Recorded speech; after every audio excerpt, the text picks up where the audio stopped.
Je voudrais célébrer avec vous ma victoire à 18h52 en direct. Qui a gagné la CAN? La Côte d'Ivoire. Sur qui j'ai d'Ivoire,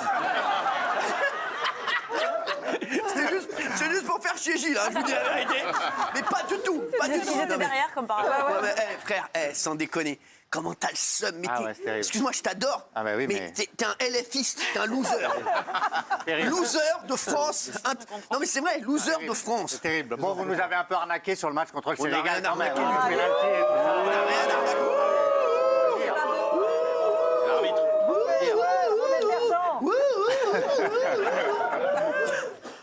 Ah là, comment j'étais content. J'étais juste content pour te foutre le seum. Non mais bon, vous l'aviez vu au moment où ils étaient dans le trou total, donc j'ai rien à dire. Il y a un TikToker. Chaque jour, il faisait des pronostics. Et à chaque fois qu'il pariait sur une équipe, c'est l'autre équipe qui gagnait. Je vous jure que c'est vrai, c'est un truc de fou. Et hier, il avait dit Nigeria, je dis c'est sûr que c'est à Côte d'Ivoire direct. Même quand le Nigeria menait 1-0, je dis c'est Côte d'Ivoire sûr. Vous avez parié? Non, je peux pas le dire. Je peux pas le dire. Mais vous êtes heureux. Je vais dire oui. Mais je suis heureux. Je suis heureux parce que Gilles a le seum. Gilles est un summeur. Merci à tous d'être avec nous, les 18h54. On est en direct. Dans un instant, on aura le président de C8, Franck Capetto, qui a une surprise pour nous. Eh oui. Alors, c'est pas du tout une surprise pour vous. C'est une surprise pour les téléspectateurs. Ah, très bien. Ça qui est pas. Eh, mais attends. Il y a une très grande nouvelle, les frérots. Très grande nouvelle, puisque tu es papa. Merci.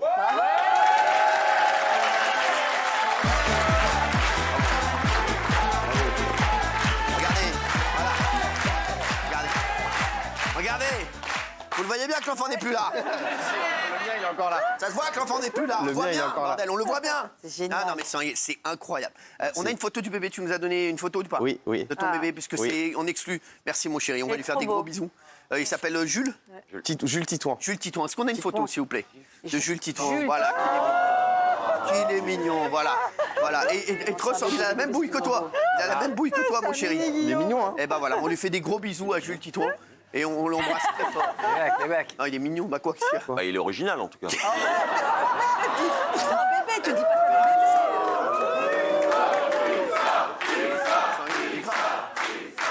Il est ouf, ce mec. Non mais il est mignon, mais excuse-le, mon chéri. Non mais en plus je rigole de tout, mais là. Non, mais je t'embrasse, mon chéri. Mais là, il est relou, excuse-moi, mon chéri. Non, mais attends. il a fleur de peau. Il est magnifique. Tu aurais vu ma tête, moi, quand je suis né.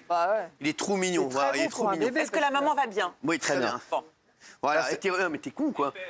Non, mais t'es lourd, quoi. Non, mais c'est excuse-toi.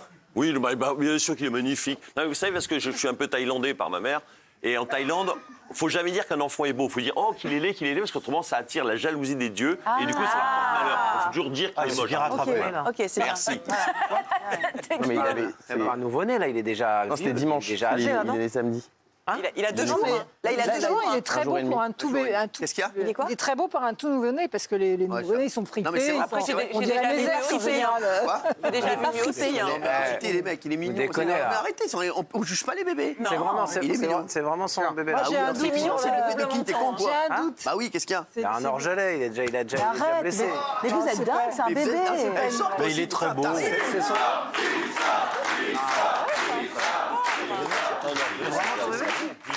T'es con, quoi? C'est pas son bébé. Mais bien sûr que c'est Les son mecs, bébé. Il arrêtez. veut faire des papouilles. Il a jamais vu un bébé, lui. Mais il est fou. Déjà hein. le bébé, là. Ah, mais Pas son bébé. Il a dit le bébé, il est esquinté, mais c'est grave, malade. très lisse Excusez, pour un sans déconner, nouveau-né. je suis désolé, mon chéri. Je suis vraiment désolé. Bon, voilà, en tout cas. Non mais je trouve ça un peu déplacé. Enfin, Quoi? bah c'est un peu déplacé quoi. Bah oui, je suis carrément déplacée. Vraiment, bien déplacé. déplacé. Non, mais Présente tes excuse-toi, excuses. Les mecs, arrête. Non, mais Faites tu une vas vanne, là. Quoi? Vous faites une vanne. Pas du tout, mais t'es con, quoi. Non, mais justement, on vanne pas sur le. Bah, c'est un vrai bébé, tu vois bien. C'est pas un vrai bébé. C'est pas un vrai bébé. Enfin. mais Bien sûr que c'est un vrai bébé. Un vrai bébé, là. Bah oui, c'est le tu bébé. Les cheveux et tout. C'est Titouan. Les cheveux, il n'y a rien qui vous dérange. C'est Titouan. Titouan. Non, les mecs, arrête. Eh, mais non, t'es fou ouais. en fait. Hein? Mais t'es fou en fait. Non, mais Bénaïm, tu peux lui parler. J'en ai vu, mais quand un nouveau-né, il n'a pas cette tête-là. Ah, bien sûr que si. Je crois qu'il a 42 ans, quoi, ce gars. Non, mais dis-moi, tu crois quoi? Tu crois que c'est Jean Le Poulain? Il fait vieux pour un bébé. Eric, il dit, mais il est fou. Mais non, c'est vrai, mais c'est rien. Il est fou en fait. Quoi? Bah, tu Non, dis mais pas c'est ça vrai, d'un non, mais c'est nouveau-né, pas une tu blague. dis. Mais non, vous êtes relous. Jean-Mi, Vous t'es arrêtez, content. Non, mais les vous mecs, on êtes peut plus rien faire dans cette émission, en fait. Vous êtes devenus des Vous ouf. êtes malades. Mais avec vous, vous êtes tellement ouf. Ça rigole. Prochain Narnia, un truc comme ça. Qu'est-ce qu'il y a? Quoi? C'est pas pour le prochain Narnia, un truc comme ça, l'enfant. Mais t'es malade, ils sont malades. Mais allez, tu sors. Non, mais t'es- ça devant qui? Il est beau, magnifique. De toute façon, ça veut rien dire. Ça veut rien dire, les bébés, ils ressemblent pas. Mais t'es un fou, sérieux. Après, il va changer. ses chances, hein. Après, il va changer. Non, mais Gilles. Mais vous, Non, mais Guillaume, c'est le vrai bébé de Guillaume ou c'est une vanne? Parce que là, moi, non, mais Les mecs, vous êtes relous, quoi. Bien sûr que c'est le vrai bébé de Guillaume. Ah bah, il est Guillaume, tu peux magnifique. leur dire, s'il te plaît. Donc, il est Non, magnifique. il a un peu changé, il a les cheveux qui ont poussé un peu sur le côté, mais il est. En 2 jours Il a changé. Un peu plus de cheveux que les premiers jours. Ça, c'est le deuxième, c'était dimanche après-midi. Sortez du ventre. Ouais. Non, dimanche après-midi, il est sorti samedi soir. Mais vous êtes fous, en fait. Ah bah, 21h02. Non, mais les mecs, vous allez enquêter sur le bébé. Il est sorti. Il est pas nouveau-né, en fait. Moi, je trouve qu'il a l'air heureux, ce bébé. C'est ça Bah qui oui, compte. il est bien. Bien sûr. Il fait Qu'est-ce qu'il y pas a nouveau-né. Il fait pas nouveau-né. Des Quoi, il fait pas nouveau-nés, c'est nouveau-né tout fripé, on dirait mes ex. Non, mais les mecs, vous êtes complètement. Ça veut dire qu'il est bien Non, mais portant. ici, tu peux plus rien faire, en fait. Non, mais ici, non, mais il y a que des oufs, en fait. mais je suis choquée, en Guillaume, fait. on se méfie. Ouais. Vous êtes des Avec oufs. toi, c'est une Guillaume, blague on se d'idiot, méfie. S'il te plaît, tu peux leur dire. Parce que si c'est pas une blague, c'est très grave. Hein. Ah oui. C'est genre. Je vous confirme que c'est très grave. Là, je viens de me C'est rendre Jean-Le En plus, je Poulain savais bébé, qu'il fallait ça. pas. Je savais qu'il fallait pas. Non, mais dites-moi que c'est une C'est vrai blague. qu'il ressemble à un bébé. Jean-Le Poulain bébé, c'est C'est vrai qu'il ressemble à un Jean-Luc. Arrête, Jean-Mi, parce que si Non, c'est mais pas une arrête, vanne. t'es bon, quoi. Non, mais Si c'est pas une vanne, on est con. hein. Non, mais par contre, blague à part, Allez, on t'aurais pu le arrête. prendre sous un autre angle. Enfin, bah, Je le dis pas, mais c'est sur l'émotion. de dos.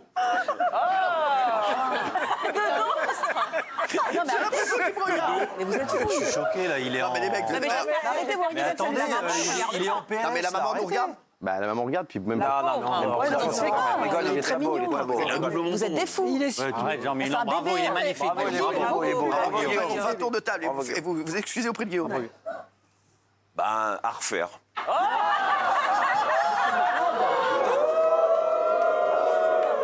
Dis-lui que tu rigoles pas. Je dis ce que je pense. Mais tu te rends compte du manque Il de sera respect? certainement très intelligent, je dis pas le contraire. Mais c'est un- Mais Mais enfin, vous êtes des fous. T'es un fou. ils vont l'aimer, quoi. Ils vont l'aimer. non Tu dis oui, on va l'aimer félicitations, encore. bravo, beau bébé. en fait. Félicitations, voilà. T'étais comment, toi, bébé Hein T'étais Magnifique. comment, toi Bon, ça m'étonnerait. Attends, tu peux. Qu'est-ce qui se passe, Guillaume? Bah non, mais c'est un manque de respect. Bah En oui, plus, complètement. les images, elles vont rester. Titouan, connu. il va pas. Qu'est-ce qu'il y a? Non, mais arrêtez, putain, je te jure, je suis pas bien. On sait pas. Je suis pas bien. Quoi? Dis pardon, Tito. Désamorcé. Désamorcé. Tu le titouan. Bah, moi, félicitations Ah oui, à la dis que maman c'est une déjà, blague. bravo à la maman. Non, mais lui, Elle te regarde, il elle fait te sa gueule regarde. depuis tout à l'heure. Excuse-toi. moi. Non, je me fous pas de sa gueule. On a un doute.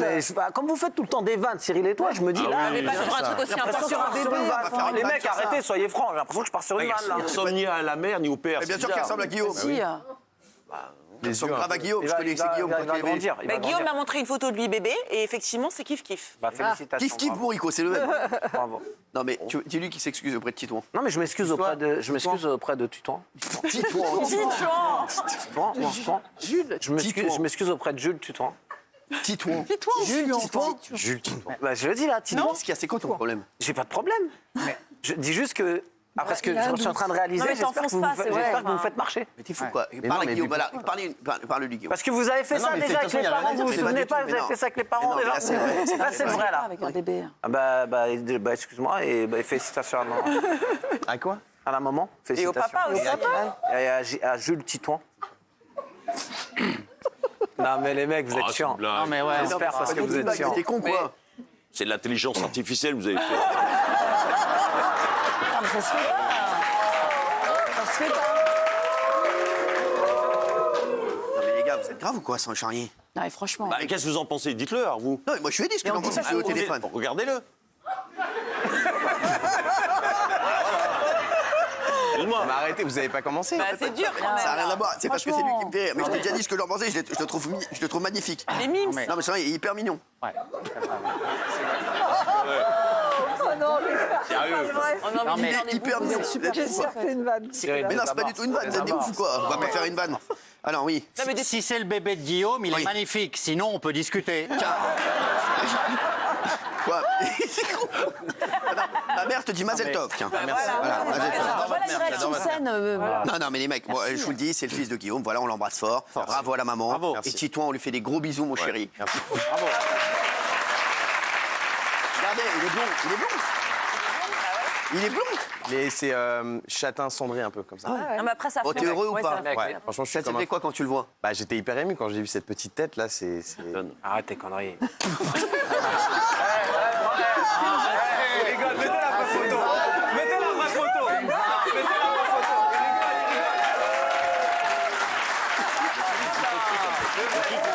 Mais bien sûr que c'est le vrai. Pourquoi tu rigoles? Ah, vous êtes cons. Mais non, mais c'est le vrai, tu peux leur dire. Il a déjà 4 ans.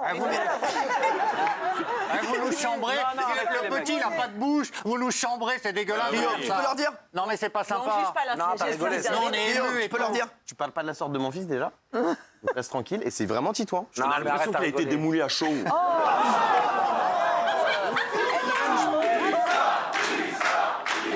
Non, ça aurait été lourd. C'est lourd, mais c'est lourd. Mais non, c'est vraiment son fils. Arrêtez, les gars. On arrête, on clôture l'affaire. Mais comment t'oses parler d'un bébé comme oui, ça c'est pas possible. Non, mais sur le bébé de Guillaume. De toute façon, il a des Encore. parents, ce bébé. Bébé de Guillaume. Bah en plus, Ouais, qu'elle c'est le bébé de Guillaume. Non, mais calme-toi, s'il te plaît. Arrête d'être On a con. rigolé, Non, mais tu sais allez, que toi, on a rigolé. ton cerveau, il s'est ramolli, en fait. Non, mais je te jure que c'est vrai. Ton Qui cerveau, s'est marré quand il s'est ton retourné? cerveau s'est ramolli. Je te le dis. Ah bon? Bon, il Oui. n'a jamais été très dur. Oui, hein. c'est vrai. oui. Guillaume, tu Non, l'excuses. mais je voulais déjà remercier toutes les personnes qui m'ont fait des cadeaux. Géraldine, vous m'avez fait un très beau cadeau. mon chéri. Et tous ceux qui le respectent. Et voilà. Et Moi, du coup, il faut que je change de taille. Pourquoi C'est trop- C'est dur.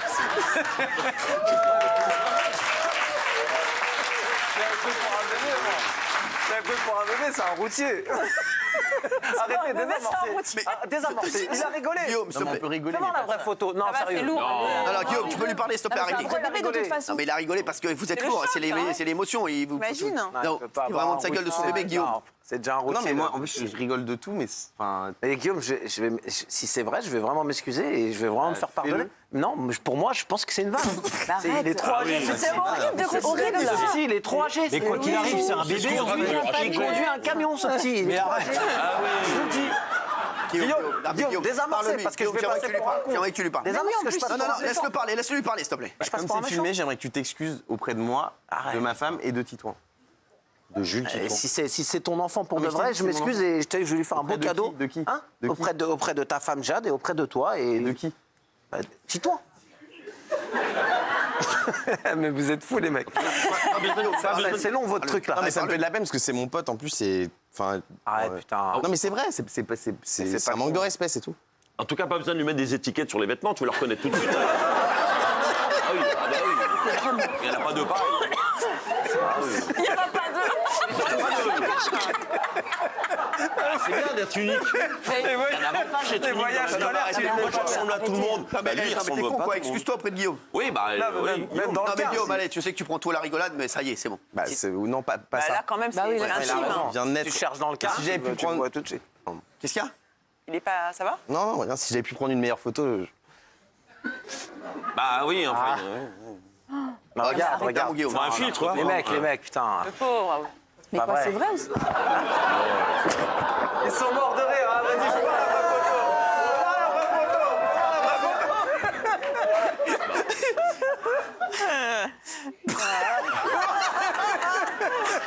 Ce bébé, Dans le Moi, j'y pareil, crois il pas. rigole. Bon, allez, Guillaume, Fais-moi la dis-leur vraie la photo. vérité. La vérité Oui. Ouais. La vérité Oui. C'est que c'est une énorme connerie.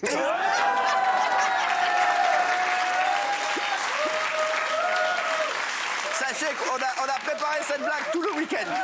Tout le week-end, on s'est appelé 200 fois pour faire cette blague. Et sachez que vraiment, Guillaume est papa, en tout cas, c'est vrai. Oui. Et on embrasse Oui, Jules ça, Titouan. c'est papa. Non, c'est que Jules, c'est que Jules. On se retrouve dans un instant avec la surprise de Franck Capieto, les chéris. Et on reviendra sur Entrevue, parce qu'il y a plein de gens qui me disent ouais, il faut des précisions sur l'interview d'Entrevue. Jérôme Goulon sera là. Et les chéris, je vous présenterai un de mes frérots, un de mes meilleurs amis, qui va faire un tournoi avec moi demain. Tout de suite.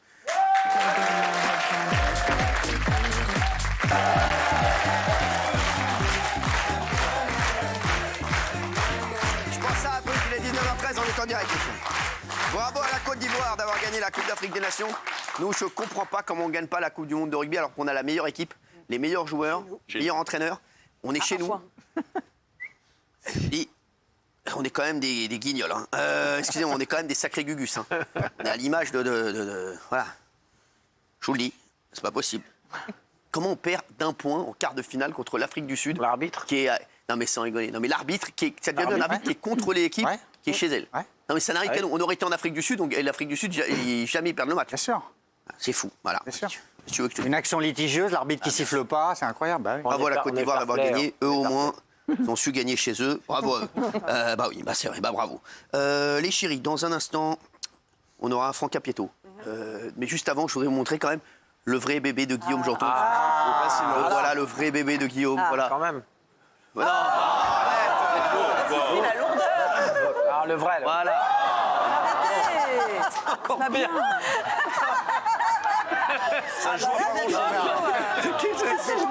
Qu'est-ce qu'ils sont chauds. On va montrer le vrai. Le vrai.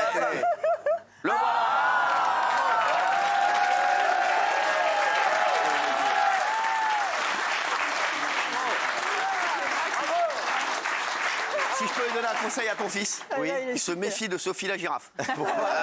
J'ai vu qu'elle est à côté de lui, qui se méfie d'elle. Il est déjà gâté. Hein. Il a déjà beaucoup de peluches. Il a le choix. Il est trop mignon. Il a choisi son doudou. Il est mignon, mais je préférais le premier. Je dis la vérité, je préférais le premier. Plus d'arca. Franchement, il est beaucoup plus d'arca. J'aimerais qu'on fasse rentrer le président de C8, Franck Capieto, qui est là. Applaudissements pour lui. Merci. Il est une surprise.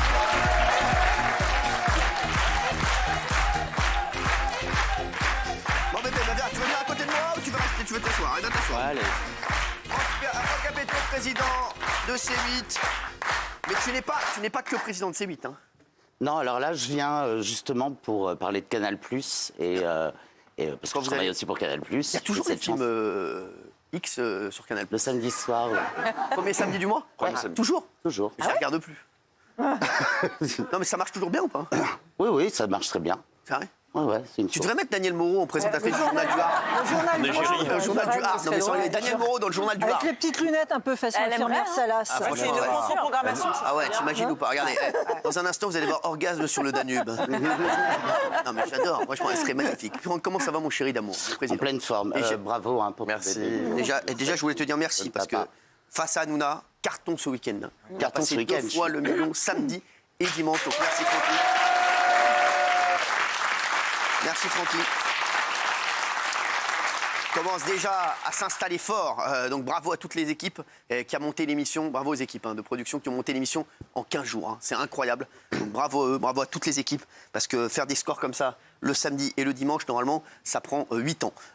Donc merci à vous. Non, c'est vrai, en 2 semaines. Alors félicitations pour ce magnifique score. Incroyable. J'aime beaucoup l'émission. Et puis voilà, félicitations à Guillaume pour cet heureux événement. Ah oui, j'ai fait cette émission justement pour acheter un cadeau. Je ne le cache pas. Voilà, donc comme ça, tu le sais. Mais tu es venu nous voir parce que tu as une exclusivité, une surprise pour nous. Exactement. Vous savez que vous êtes très important pour nous dans le groupe et on voulait vous montrer en exclusivité, donc le 23 février, en direct et en clair sur l'antenne de Canal+, la 49e cérémonie des Césars. Nous, on fait toujours de la promo pour Canal+.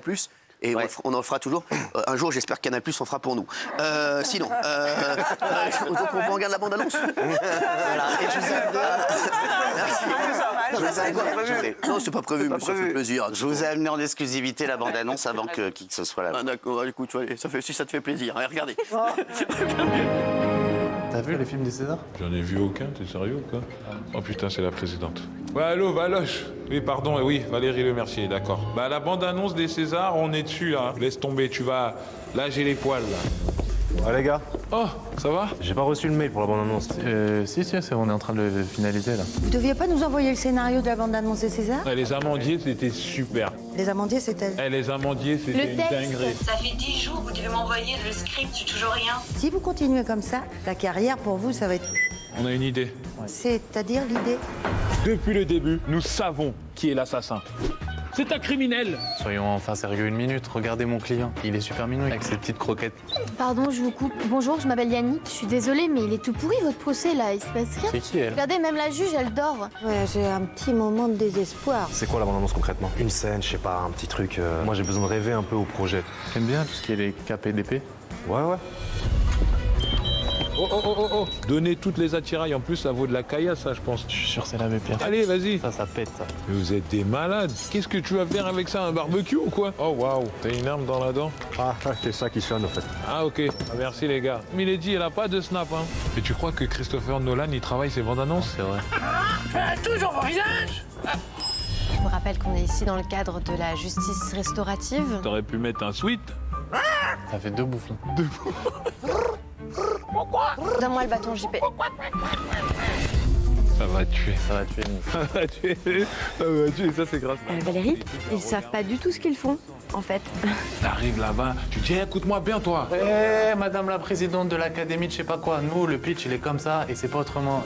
Ça va être mortel. Pas la peine de se faire des films. Le Grand Cinéma vous donne rendez-vous à la 49e cérémonie des Césars, vendredi 23 février, à partir de 20h45, en clair et en direct de l'Olympia, seulement sur Canal+. Merci Franck, t'es un amour. Merci pour ce beau cadeau. Donc là, ça, c'est une exclue. On est les seuls à l'avoir diffusé. Le premier à l'avoir diffusé. Déplacé. Exclusivité mondiale. T'es un amour. Franchement, il y a un délire. Arrêtez, c'est bon. Pas de commentaires. Merci les chéris. C'est quand les cérémonies des Césars? Donc le 23 février, 20h45, en clair et en direct sur Canal. Dès 19h45, le tapis rouge. Ça fait référence à tous les films qui sont nommés. Donc, il y a plein de films. Anatomie d'une chute, qui a 11 nominations. Le règne animal, d'où le... qui a 12 nominations et qui est un film studio Canal. Donc voilà, cérémonie très importante. Bon, bah écoutez, on regardera pas. Valérie de Mercier, présidente. Deux Césars d'honneur, dont un qui va vous faire plaisir, Agnès Jaoui, qui recevra un César d'honneur, et Christopher Nolan aussi, qui recevra un César d'honneur lors de la cérémonie. Bon, on espère qu'on connaîtra quelqu'un. Allez, merci Franck. Merci Franck. Merci Franck d'avoir été avec nous. Merci mon chéri, t'es un amour, on t'aime. Merci, je t'aime. On ne regardera pas parce qu'on sera à l'antenne malheureusement. On sera malheureusement à l'antenne, mais on aurait aimé regarder. Vraiment, non franchement, on est fan de cinéma ici. Ah ouais, on adore. Vous êtes producteur de cinéma vous-même. On a tous regardé au moins un film dans notre vie. Merci Franck. Non, c'était pas mal, hein, franchement. Il y a un délire, il y a un grain de peau. Les chéris, on va revenir sur mon interview. Et puis après, je vous présente mon pote parce que je le présenterai après. Non, j'ai été sonné là, j'ai pris. Perturbé, Ah bah j'ai pris dans la gueule. Les chéris. Allez, on va revenir sur mon interview entrevue. Les chéris, voilà, c'était ça. Et tout le monde m'en parle. Alors, on va revenir dessus parce que je sais qu'il y a plein de questions que vous posez. Et c'est vrai que je me suis confié, je fais très peu d'interviews, mais celle-ci, je me suis particulièrement confié. Regardez, et il y a Jérôme Goulon qui est là. T'es sur le périph' aussi, j'ai vu. Quoi? T'es sur le périph' en grand? Non, j'étais vraiment en voiture sur le périph'. On peut le faire rentrer, il n'y a pas de magnéto, donc allez-y. Jérôme qui est là, merci. J'ai vu Force 500, elle est énorme. Ça, moi, Jérôme. Les gars, il y a un jazzman en régie ou quoi là? Il y a le gars de l'Eurovision, Non mais c'est vrai, c'était incroyable. Et merci Franck Capetto d'être venu quand même. Il nous a fait un beau cadeau, franchement. Franchement, très beau cadeau. Les chéris, bonjour Jérôme, comment ça va? Alors, vous êtes... Salut Cyril, tout va bien? C'est le taulier, hein. C'est lui. Et il y a plein de gens qui sont très très intrigués par cette interview que j'ai fait dans Entrevue. C'est vrai que j'ai vu qu'il n'y a jamais eu autant de vues sur les articles qui sont repris. Et c'est vrai que vous m'avez demandé mon chroniqueur préféré, par exemple. Oui. Il y a plein de gens qui disent pourquoi Gilles Verdez? Et ben parce que Gilles Verdez. Eh ben, voilà, parce que c'est la première personne qui m'est venue à l'esprit. Non, pourquoi Gilles Verdez? Parce que franchement, je pense qu'il est indispensable. Il revient avec le sourire, il est toujours très bien informé sur tous les sujets, donc c'est mon chroniqueur préféré, c'est ce que tu m'as répondu. Merci, ça fait plaisir, mon chéri. Vous m'avez touché, je vous ai envoyé un message, j'étais touché. Alors, je ne vous toucherai jamais, mais oui, ça me fait plaisir de vous avoir un petit peu. Non, mais c'est vrai, et en plus, c'est comme je t'aime, mon Gilles. C'est trop, mais c'est des mots qui font plaisir. Non, c'est vrai, ça fait plaisir. Il n'y a que vous qui êtes indispensable, voilà, nous. Pas du tout. Ah non, je te dis que non, que non. Ok, regarde, je t'ai même mis avec moi en face à Nouna, ça cartonne encore. Partout où t'es, ça cartonne. Non, mais c'est vrai, c'est incroyable. Les chroniqueurs qui me manquent, vous m'avez demandé aussi. J'ai dit Benjamin Castaldi. Oui. C'est vrai parce que c'est un ami et que je l'adore. Et Mathieu Delormeau. Et Mathieu Delormeau, parce que je le redis, et je le dis parce que voilà, il y a plein de gens aussi qui m'ont dit. Mathieu Delormeau, je le dis. Mathieu Delormeau, quoi qu'il arrive, de toute façon, je l'aime. Voilà, il le sait, je l'adore, même s'il a attaqué Jacques Cardoz, etc. Mathieu Delormeau, c'est un artiste. Je vous le dis, non mais c'est vrai, c'est un artiste. C'est un artiste. Mathieu, il est comme ça. Un jour, il peut être au top. L'autre jour, voilà, il faisait toujours les efforts ici. Mais Mathieu Delormeau, on dira ce qu'on voudra. Pour moi, c'est le plus gros talent, et je le redis, que j'ai vu en télé. Mais vraiment, je vous le dis, en tant qu'animateur et chroniqueur. Moi, je le produisais aussi le samedi. C'est le plus gros talent que j'ai vu en télé. J'en ai vu plein passer des talents, d'ailleurs des talents qui sont partis. Ils n'ont pas le 10e du talent de Mathieu Delormeau. Je vous le dis, en impro, en timing, il est bon sur l'actu, en chroniqueur, c'était un monstre. Il est très très drôle. D'ailleurs, c'était le plus drôle. Les chroniqueurs, je parle des animateurs que j'ai produits. J'ai produit des très grands animateurs. J'ai produit, je vous dis, j'ai produit La Gaffe, j'ai produit Christophe de Chavannes, j'ai produit Coé, j'ai produit Julien Courbet. J'ai produit, non c'est vrai, j'en ai produit Jean-Luc Lemoyne qui est très bon aussi, Jean-Luc Lemoyne très gros talent aussi. Mais c'est vrai que le plus gros talent que j'ai eu. toutes les palettes, Mathieu. Après, j'ai produit Camille Combal, j'ai produit Bertrand Chameroy. Par rapport à eux, mais ils jouent en Ligue 2 et Mathieu Delormeau, il joue en Ligue des Champions. Voilà. Alors, non mais je le dis, voilà, j'ai pas peur de le dire. Et c'est vrai que plein de gens me disent comment on est avec Mathieu, tout ça, on s'écrit souvent. Et voilà, Mathieu, après, Mathieu, il est fou. Il me ressemble dans ce truc-là où il est fou. Il peut vous envoyer des SMS d'insultes, après 2 minutes après, il peut vous embrasser, mais c'est un talent. Et les talents, c'est vrai que c'est plus difficile à gérer que les non-talents qui sont partis. Non mais c'est vrai, voilà. On va faire des jaloux ce soir. Non mais je dis la vérité. Après c'est vrai que et on est tous d'accord ici les gars, franchement. Ah ouais. Même Raymond, tu le sais, en termes de talent, même toi tu me l'as toujours dit. Sur Mathieu, ouais, moi je t'ai toujours dit, il manquait à l'émission parce qu'il apportait des séquences. Il faisait le show, il sortait, il venait avec toi. Après l'émission, elle roule quoi qu'il arrive. Mais je parle en tant qu'animateur. Moi j'ai eu la chance de le produire. C'est un monstre. Gilles, même toi qui n'étais pas tout le temps d'accord avec lui. Oui, on a beau être un peu fâché, il a un talent incroyable. C'est vrai que on avait l'impression parfois d'être à une séance de cinéma avec lui. C'était il était parfois irrésistible totalement. Hein. Pourquoi Benjamin? Parce que c'est un mec qui a fait, je vous le dis, c'est un mec qui a fait un des plus grands succès du PAF et qui est d'une humilité incroyable, Benjamin, qui a un amour de mec et qui avait aussi un talent incroyable. Hein. Je vous dire, dans les grands animateurs que j'ai produits, il y a Benjamin aussi. Qui est un mec qui est très fort en direct et tout. Et c'est vrai qu'il a un personnage aussi. Et Benjamin, voilà, c'est pour ça, ces deux mecs, voilà, que quoi qu'il arrive, j'aimerais toujours. Voilà. Est-ce que tu voulais qu'on revienne sur d'autres choses? Ah, mais une grande déception. Sans grande surprise, hein. Sans grande surprise, oui, j'ai dit, c'est Bertrand Chameroy et Camille Combal. Hein. Surtout Bertrand Chameroy. Bertrand Chameroy qui crache dans la soupe partout où il va, qui était lancé par Jean-Marc Morandini, ensuite qui est venu ici. Moi, je me rappelle de lui ici, avant de faire les séquences. Excusez-moi, hein. Bertrand Chameroy, voilà, je l'ai attrapé, je vous le dis, combien de fois il était en train de... Vous l'aidiez beaucoup. Voilà, exactement. Combien de fois je l'ai aidé parce qu'il avait du mal à faire ses séquences, voilà, on le sait. Et c'est vrai que moi, j'aime pas les mecs qui crachent dans la soupe. Et surtout, c'est le gars qui a chauffé l'Arcom contre nous. C'est-à-dire, il a fait des séquences pour chauffer l'Arcom contre nous. Alors que c'est nous qui l'avons lancé. De toute façon, on voit ses scores voilà, de quand il est tout seul. Et on voit bien que voilà, Bertrand Chameroy, comme j'ai dit, des numéros 2 ne feront jamais des numéros 1. Un bon numéro 2 ne fera jamais un bon numéro 1. Je suis désolé. Comme j'ai dit ici, j'ai dit moi, les chroniqueurs qui sont ici, je ne pourrais pas faire le travail qu'ils font pour moi. Être chroniqueur, c'est encore plus dur qu'être animateur. Parce qu'ils doivent ramener du contenu, ils doivent ramener leur avis, ils doivent dire, voilà, ils doivent donner leur avis, ils doivent ramener du contenu, ils doivent travailler. Ça n'a rien à voir. Et je vous le dis, pour moi, les deux, même s'ils sont très sympas, ils ont du talent. Après, Camille a plus de talent que Bertrand. Camille, c'est quand même, voilà, il est quand même au-dessus. Bertrand, c'est un numéro 2. Et un numéro 2 ne sera jamais un bon numéro 1. Il vaut mieux être un bon numéro 2 qu'un mauvais numéro 1. Voilà. Et il est très bien derrière comment elle s'appelle? Babette. Voilà. Comment elle s'appelle? Anne-Elisabeth. Ah, voilà, oui, voilà. Le moine. Bon, Anne-Elisabeth, oui. Très bien derrière elle, voilà. D'autres choses? Je crois que tu as tout dit sur ton interview. Non, mais c'est bien que tu sois venu, Jérôme. Non, parce que tu as lancé un sondage aussi. Oui, alors, en fait, on a fait un gros dossier média sur les coulisses des dessous des médias. Effectivement, il y a eu beaucoup de clash et beaucoup de buzz et de polémiques ces derniers mois, que ce soit avec Complément d'enquête, que ce soit avec Thierry Ardisson ou beaucoup de gens. C'est ça qui est étonnant avec toi, c'est que, voilà, sans vouloir se tirer les pompes, on n'a jamais eu un animateur qui fait autant d'audience, mais qui est autant décrié. Et nous, c'est vrai que souvent, tu disais, oui, la télé, est-ce que c'est que de la télé? Et en fait, pourquoi est-ce qu'on a fait ce sondage IFOP? C'est parce qu'on voulait savoir, prendre un petit peu de hauteur, parce qu'à un moment, on se dit, mais pourquoi est-ce que ce mec-là, cet animateur-là, tout le monde lui tape dessus et tout le monde passe son temps à le décrier alors qu'il fait des bonnes audiences? Parfois, on a l'impression que les gens ne savent pas ce que c'est qu'une télécommande. Donc, pourquoi est-ce qu'on a fait ce sondage IFOP? On a pris les principaux animateurs télé, les principaux détracteurs, et on a demandé à des Français, est-ce que vous connaissez telle personne? Oui, non, oui, non. Et c'est vrai que tu apparais en tête avec 86% de notoriété.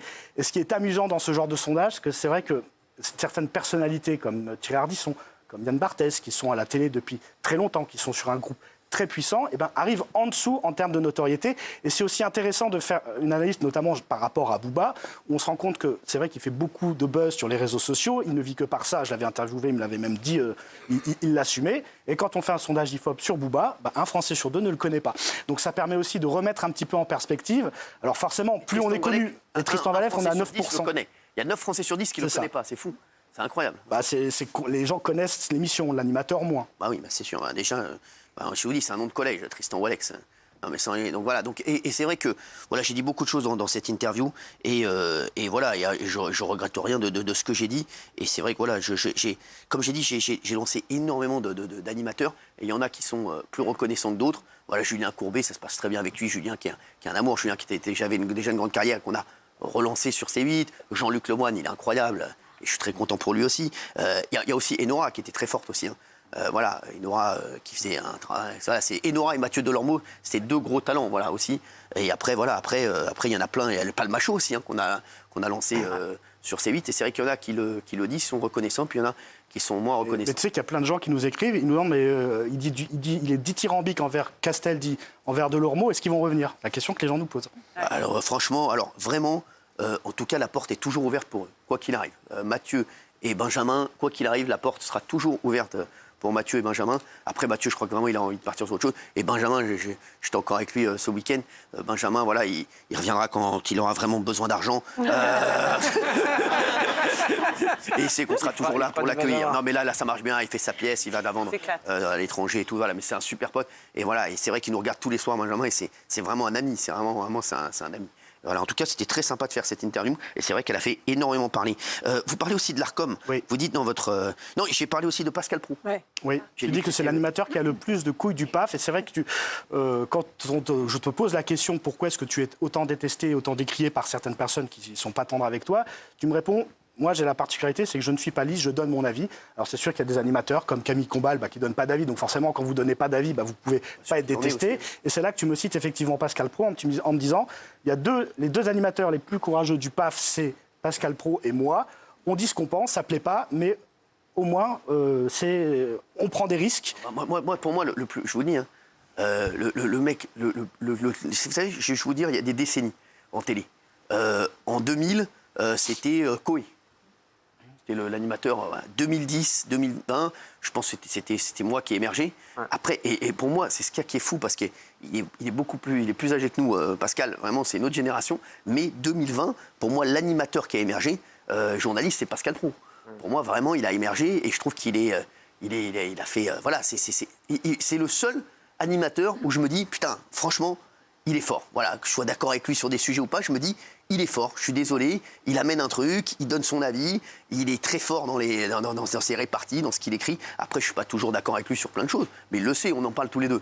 Mais en tout cas, c'est un énorme talent. Voilà, à ce moment-là, c'est le dernier talent qui a émergé en télé. C'est vrai qu'il n'y en a pas beaucoup, mais pour moi, c'est ni Camille Combal, ni Bertrand Chameroy, ni... Vous aimeriez le produire, Pascal Praud? J'adorerais, Pascal Praud, j'adore. C'est un monstre. Vous savez, un jour, je lui ai dit, tu sais quoi, ce qu'il faudrait qu'on fasse un jour, c'est qu'on fasse 18h Pascal Praud, 19h moi, et 20h, 22h, Praud et Hanouna. Ah ouais. Je lui ai dit on pourrait bien se marier. Comme c'est vrai qu'on a plein de trucs, on a des avis divergents sur plein de choses. Au contraire, c'est encore mieux parce qu'on pourrait en plus en parler tous les deux. Mais pour moi, c'est le talent, le dernier talent qui a émergé. Je le dis franchement. Après voilà, après lui, il donne son avis. Et aujourd'hui, je le dis. Pourquoi aussi vous dites voilà, c'est vrai que moi, je donne mon avis aussi bien sur la politique que sur des idées. Pourquoi aussi, et c'est ce qui fait aussi aujourd'hui que Pascal Praud a émergé. Je suis désolé, hein, Camille ou Bertrand, ils ne donnent pas leur avis, mais je pense qu'ils n'ont pas envie de le faire. Et qu'aujourd'hui, des petites blagounettes comme ça qu'on peut faire sur une séquence de 10 minutes, de 5 minutes, ça passe, mais sur toute une émission. À un moment, aujourd'hui, les gens, on voit toutes les émissions qui marchent sont des émissions d'actu avec du divertissement, c'est des émissions d'actu. Si je prends la deuxième partie de soirée de Camille Combal que j'ai regardée, je vous dis, j'ai vu même mon pote Dominique Farrugia dedans. Je lui ai dit, parce que je l'adore, Dominique, je lui ai dit, t'as rien à faire là-dedans, voilà, c'est pas de ton niveau. Excusez-moi, mais c'est vrai que c'est une émission où le problème, ils essaient de faire de l'actu, mais ils n'aiment pas l'actu, c'est pas leur truc. Pascal Praud, il aime l'actu. Laurent Ruquier, il aime l'actu, quand il faisait de l'actu. Donc aujourd'hui, quand tu veux faire un truc qui n'est pas ton truc, et aujourd'hui, les mecs qui font 2 petites blagounettes comme ça, par-ci, par-là, et Bertrand Chameroy, le gros problème qu'il a, j'ai vu son émission aussi, le pauvre, voilà, qui a fait des scores, d'ailleurs même pas le pauvre, parce que j'ai aucune pitié pour lui, qui a fait des scores catastrophiques. Bertrand Chameroy, 1, il travaille pas, je le savais quand il était ici, il travaille pas du tout. Et 2, il a aucune profondeur. Donc voilà. Donc à part faire 2 vannes, voilà, au café du commerce, au café du coin, voilà. Après derrière, c'est vide. Donc voilà. Donc à un moment, vous savez, le ballon de baudruche, il se dégonfle très vite. Donc voilà. Donc aujourd'hui, Pascal Praud, oui, ça c'est un talent. Et les autres, non, ne sont pas des talents. Et d'ailleurs, on le voit. Les téléspectateurs, ils s'y trompent pas. Hein. Qu'ils aiment ou qu'ils aiment pas, aujourd'hui. Les gens. Il y a Akhenaton qui disait, je crois qu'il disait, vaut mieux une personne qui t'adore que 10 personnes qui disent je m'en fous, ouais, c'est sympa. Bah eux, je pense que c'est ça. Voilà, aujourd'hui, moi, je préfère avoir, et je sais qu'il y a des gens qui sont à fond derrière moi et qui sont hyper fidèles. Et d'ailleurs, je les remercie parce que quand on voit les scores du week-end, c'est incroyable. En 2 semaines, les scores qu'on fait. Et c'est vrai que voilà, je voudrais te remercier les téléspectateurs, le public, qui sont très très fidèles et qui sont là, qui me suivent dans toutes mes émissions. Et voilà, et donc moi, je préfère être tranché, quitte à, voilà, moi, on le voit, voilà, aujourd'hui, il y a plein de gens qui me disent, ouais, tu fracasses la France Insoumise tous les jours. La France Insoumise, c'est après ce qui s'est passé avec Louis Baudard, après ce qu'ils ont fait dernièrement, la France Insoumise, c'est eux qui se sont mis hors jeu. Voilà, je le dis. Après, on me dit, oui, tu reçois... on m'a dit que je recevais beaucoup Zemmour. Zemmour, ça fait je sais pas combien d'années, fait combien de temps qu'il n'est pas venu chez nous. Je crois qu'il est venu une fois cette saison. Éric Zemmour, mais on recevait Zemmour parce qu'il était dans l'actu. Et il va forcément. Il va sur LCI, il va sur BFM, il va partout. Voilà, il va partout. Mais quand voilà, j'ai vu qu'il y avait une chercheuse du CNRS qui a encore parlé de moi, la Claire Sécaille. Mais parce que les gens essaient de faire du buzz sur moi, ce que tu dis, comme voilà, la notoriété fait que les gens essaient de faire du buzz sur moi, essaient de se servir aussi parfois de mon nom pour faire parler d'eux. Mais bon, après, ça ne me dérange pas. Après, voilà. Mais aujourd'hui, il y a une hypocrisie, je le dis aux téléspectateurs même au niveau journalistique. Aujourd'hui, voilà, on a vu mes scores de week-end. Il y a un site qui s'appelle Pure Média. Regarde, c'est incroyable parce qu'ils font comme si l'émission n'existait pas. Parce que comme ils ne veulent pas dire que l'émission a marché, et par contre, ils lèchent les boules de TF1 toute la journée. Et donc, il y a des gens qui sont à la botte du groupe TF1 en médias, ce qui n'est pas votre cas d'ailleurs, bravo. Vous êtes à la botte de personne, ni de nous, ni de personne. Et c'est vrai que voilà, et donc ils essayent. Et comme j'ai vu, il y a eu une interview de Tristan Wallex dans le Parisien aussi, le Parisien aussi. Voilà, ils sont contre nous, mais on s'en fout. Nous, on fait notre vie, on fait notre truc, et je peux vous dire, on les fait beaucoup plus chier qu'ils nous font chier. Mais ce que j'aime, moi, ce qui me rend fou, c'est que ces journalistes qui nous fracassent, ils se permettent de m'envoyer des SMS pour me dire « Tiens Cyril, est-ce que tu veux venir faire une interview ?» Donc bien sûr, forcément, je leur réponds toujours va te faire foutre. Voilà, forcément, toujours dans la un bonbon. Voilà. Et c'est vrai que les gens sont fous parce qu'ils osent tout. En fait, et c'est à ça qu'on reconnaît les cons. Ils osent tout. Voilà. Et aujourd'hui, c'est vrai qu'il y a un truc, c'est que je le vois, c'est que les gens, ils se permettent tout. Et aujourd'hui, voilà, on le voit bien. Il y a 2 camps, hein, et il y a les gens qui nous tapent dessus. Et les gens essaient de nous taper dessus de plus en plus parce qu'ils essaient de nous éliminer, parce qu'on dérange, parce que forcément l'émission cartonne. Et j'ai vu un article du Monde, tiens, de celle qui était, j'avais mis la dernière fois sur Twitter, je ne sais plus quoi, responsable. Comment elle s'appelle?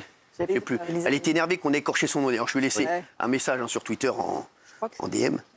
Et elle dit l'émission, bien que les audiences soient en déclin, je lui ai envoyé, je lui ai dit tu fais mal ton travail. On a fait encore un record d'audience en janvier. Et on est en train de faire un record d'audience en février. Mais ils font tout pour dire tout et n'importe quoi. Et aujourd'hui, le métier de journaliste, et je te dis ton métier, Jérôme, il est en danger parce qu'il y a tellement de gens qui disent n'importe quoi et qui sont aujourd'hui... Le métier du journaliste, c'est être impartial. Et aujourd'hui, les journalistes disent tout et n'importe quoi en choisissant leur camp et c'est devenu incroyable. Et moi, je combattrai ça. Et c'est pour ça que je vais te dire, je continuerai à les combattre. Et je continuerai à leur laisser des messages, je continuerai à les faire chier. Oui, avant, les grands animateurs, les stars, Drucker, Foucault et tout ça, ils ne donnaient pas leur avis. Non, c'est sûr. D'accord, donc ça c'est nouveau, c'est-à-dire que vous et Pro, quelque part, vous arrivez, vous êtes animateur et en plus vous donnez notre avis. Et en plus, vous n'avez pas la carte, parce que vous n'êtes pas journaliste à la base, et Pro, il vient du sport. Donc abomination, parce que lui, il vient du sport, donc il n'a pas la légitimité à parler de politique. Parce que forcément, c'est un peu un précaré où voilà, on se coopte et en fait, tu as le droit de parler de la politique parce que tu viens de là et tout ça. Donc il y a un peu un procès aussi de... comment dire, en légitimité, qui est un peu bizarre, quoi. Je sais pas. Mais tu sais que tu parlais du métier de journaliste, c'est un terrain sensible. Là, sur Twitter, tu voyais, sur les réseaux sociaux, il y a plein de réactions de gens. J'ai fait une interview de toi, tu m'as répondu cash sur des questions sans langue de bois. Je t'ai demandé ce que tu pensais du fait que beaucoup de gens ne t'aimaient pas malgré tes audiences, etc. Il y a beaucoup de gens qui pensent que Entrevue appartient à Vincent Bolloré. Parce qu'on n'a pas fait un sujet qui te descend. Moi, je l'ai vu sur Twitter. Alors pourquoi vous n'avez pas sondé, pourquoi vous n'avez pas mis Nikos ou Jean-Luc Reichmann ou tout ça dans le... Alors, on a fait ce sondage IFOP en prenant principalement toutes les personnalités qui avaient été en conflit avec toi et des animateurs de talk show. On ne voulait pas te comparer à Anne-Claire Coudray, parce que quel intérêt de comparer Cyril Hanouna à Anne-Claire Coudray? Ce n'était pas l'angle du sujet. Nous, on a principalement fait des duels avec des gens qui étaient classés. Exactement. C'était ça le but du sujet. Il fallait qu'il y ait un lien avec toi.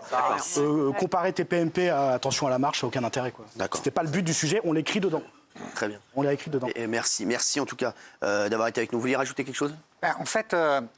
En lisant les critiques que vous faites à ceux qui sont partis, vous ne leur reprochez pas d'être partis, vous leur reprochez d'être mal partis. Exactement. Et ça m'a frappé. C'est ça. C'est-à-dire que chacun peut faire sa vie, mais c'est le manque de reconnaissance ou le côté je vous piétine après avoir été votre ami, prétendument. C'est ça qui m'a frappé. Vous leur demandez tout simplement de la loyauté. Et d'ailleurs, vous dites comme dans une famille. On peut s'engueuler, mais on reste loyaux les uns avec les Benjamin autres. Castaldi, il est parti. Voilà, Julien Courbet. Même Mathieu, tout se passe bien. Julien Courbet, Jean-Luc Lemoyne.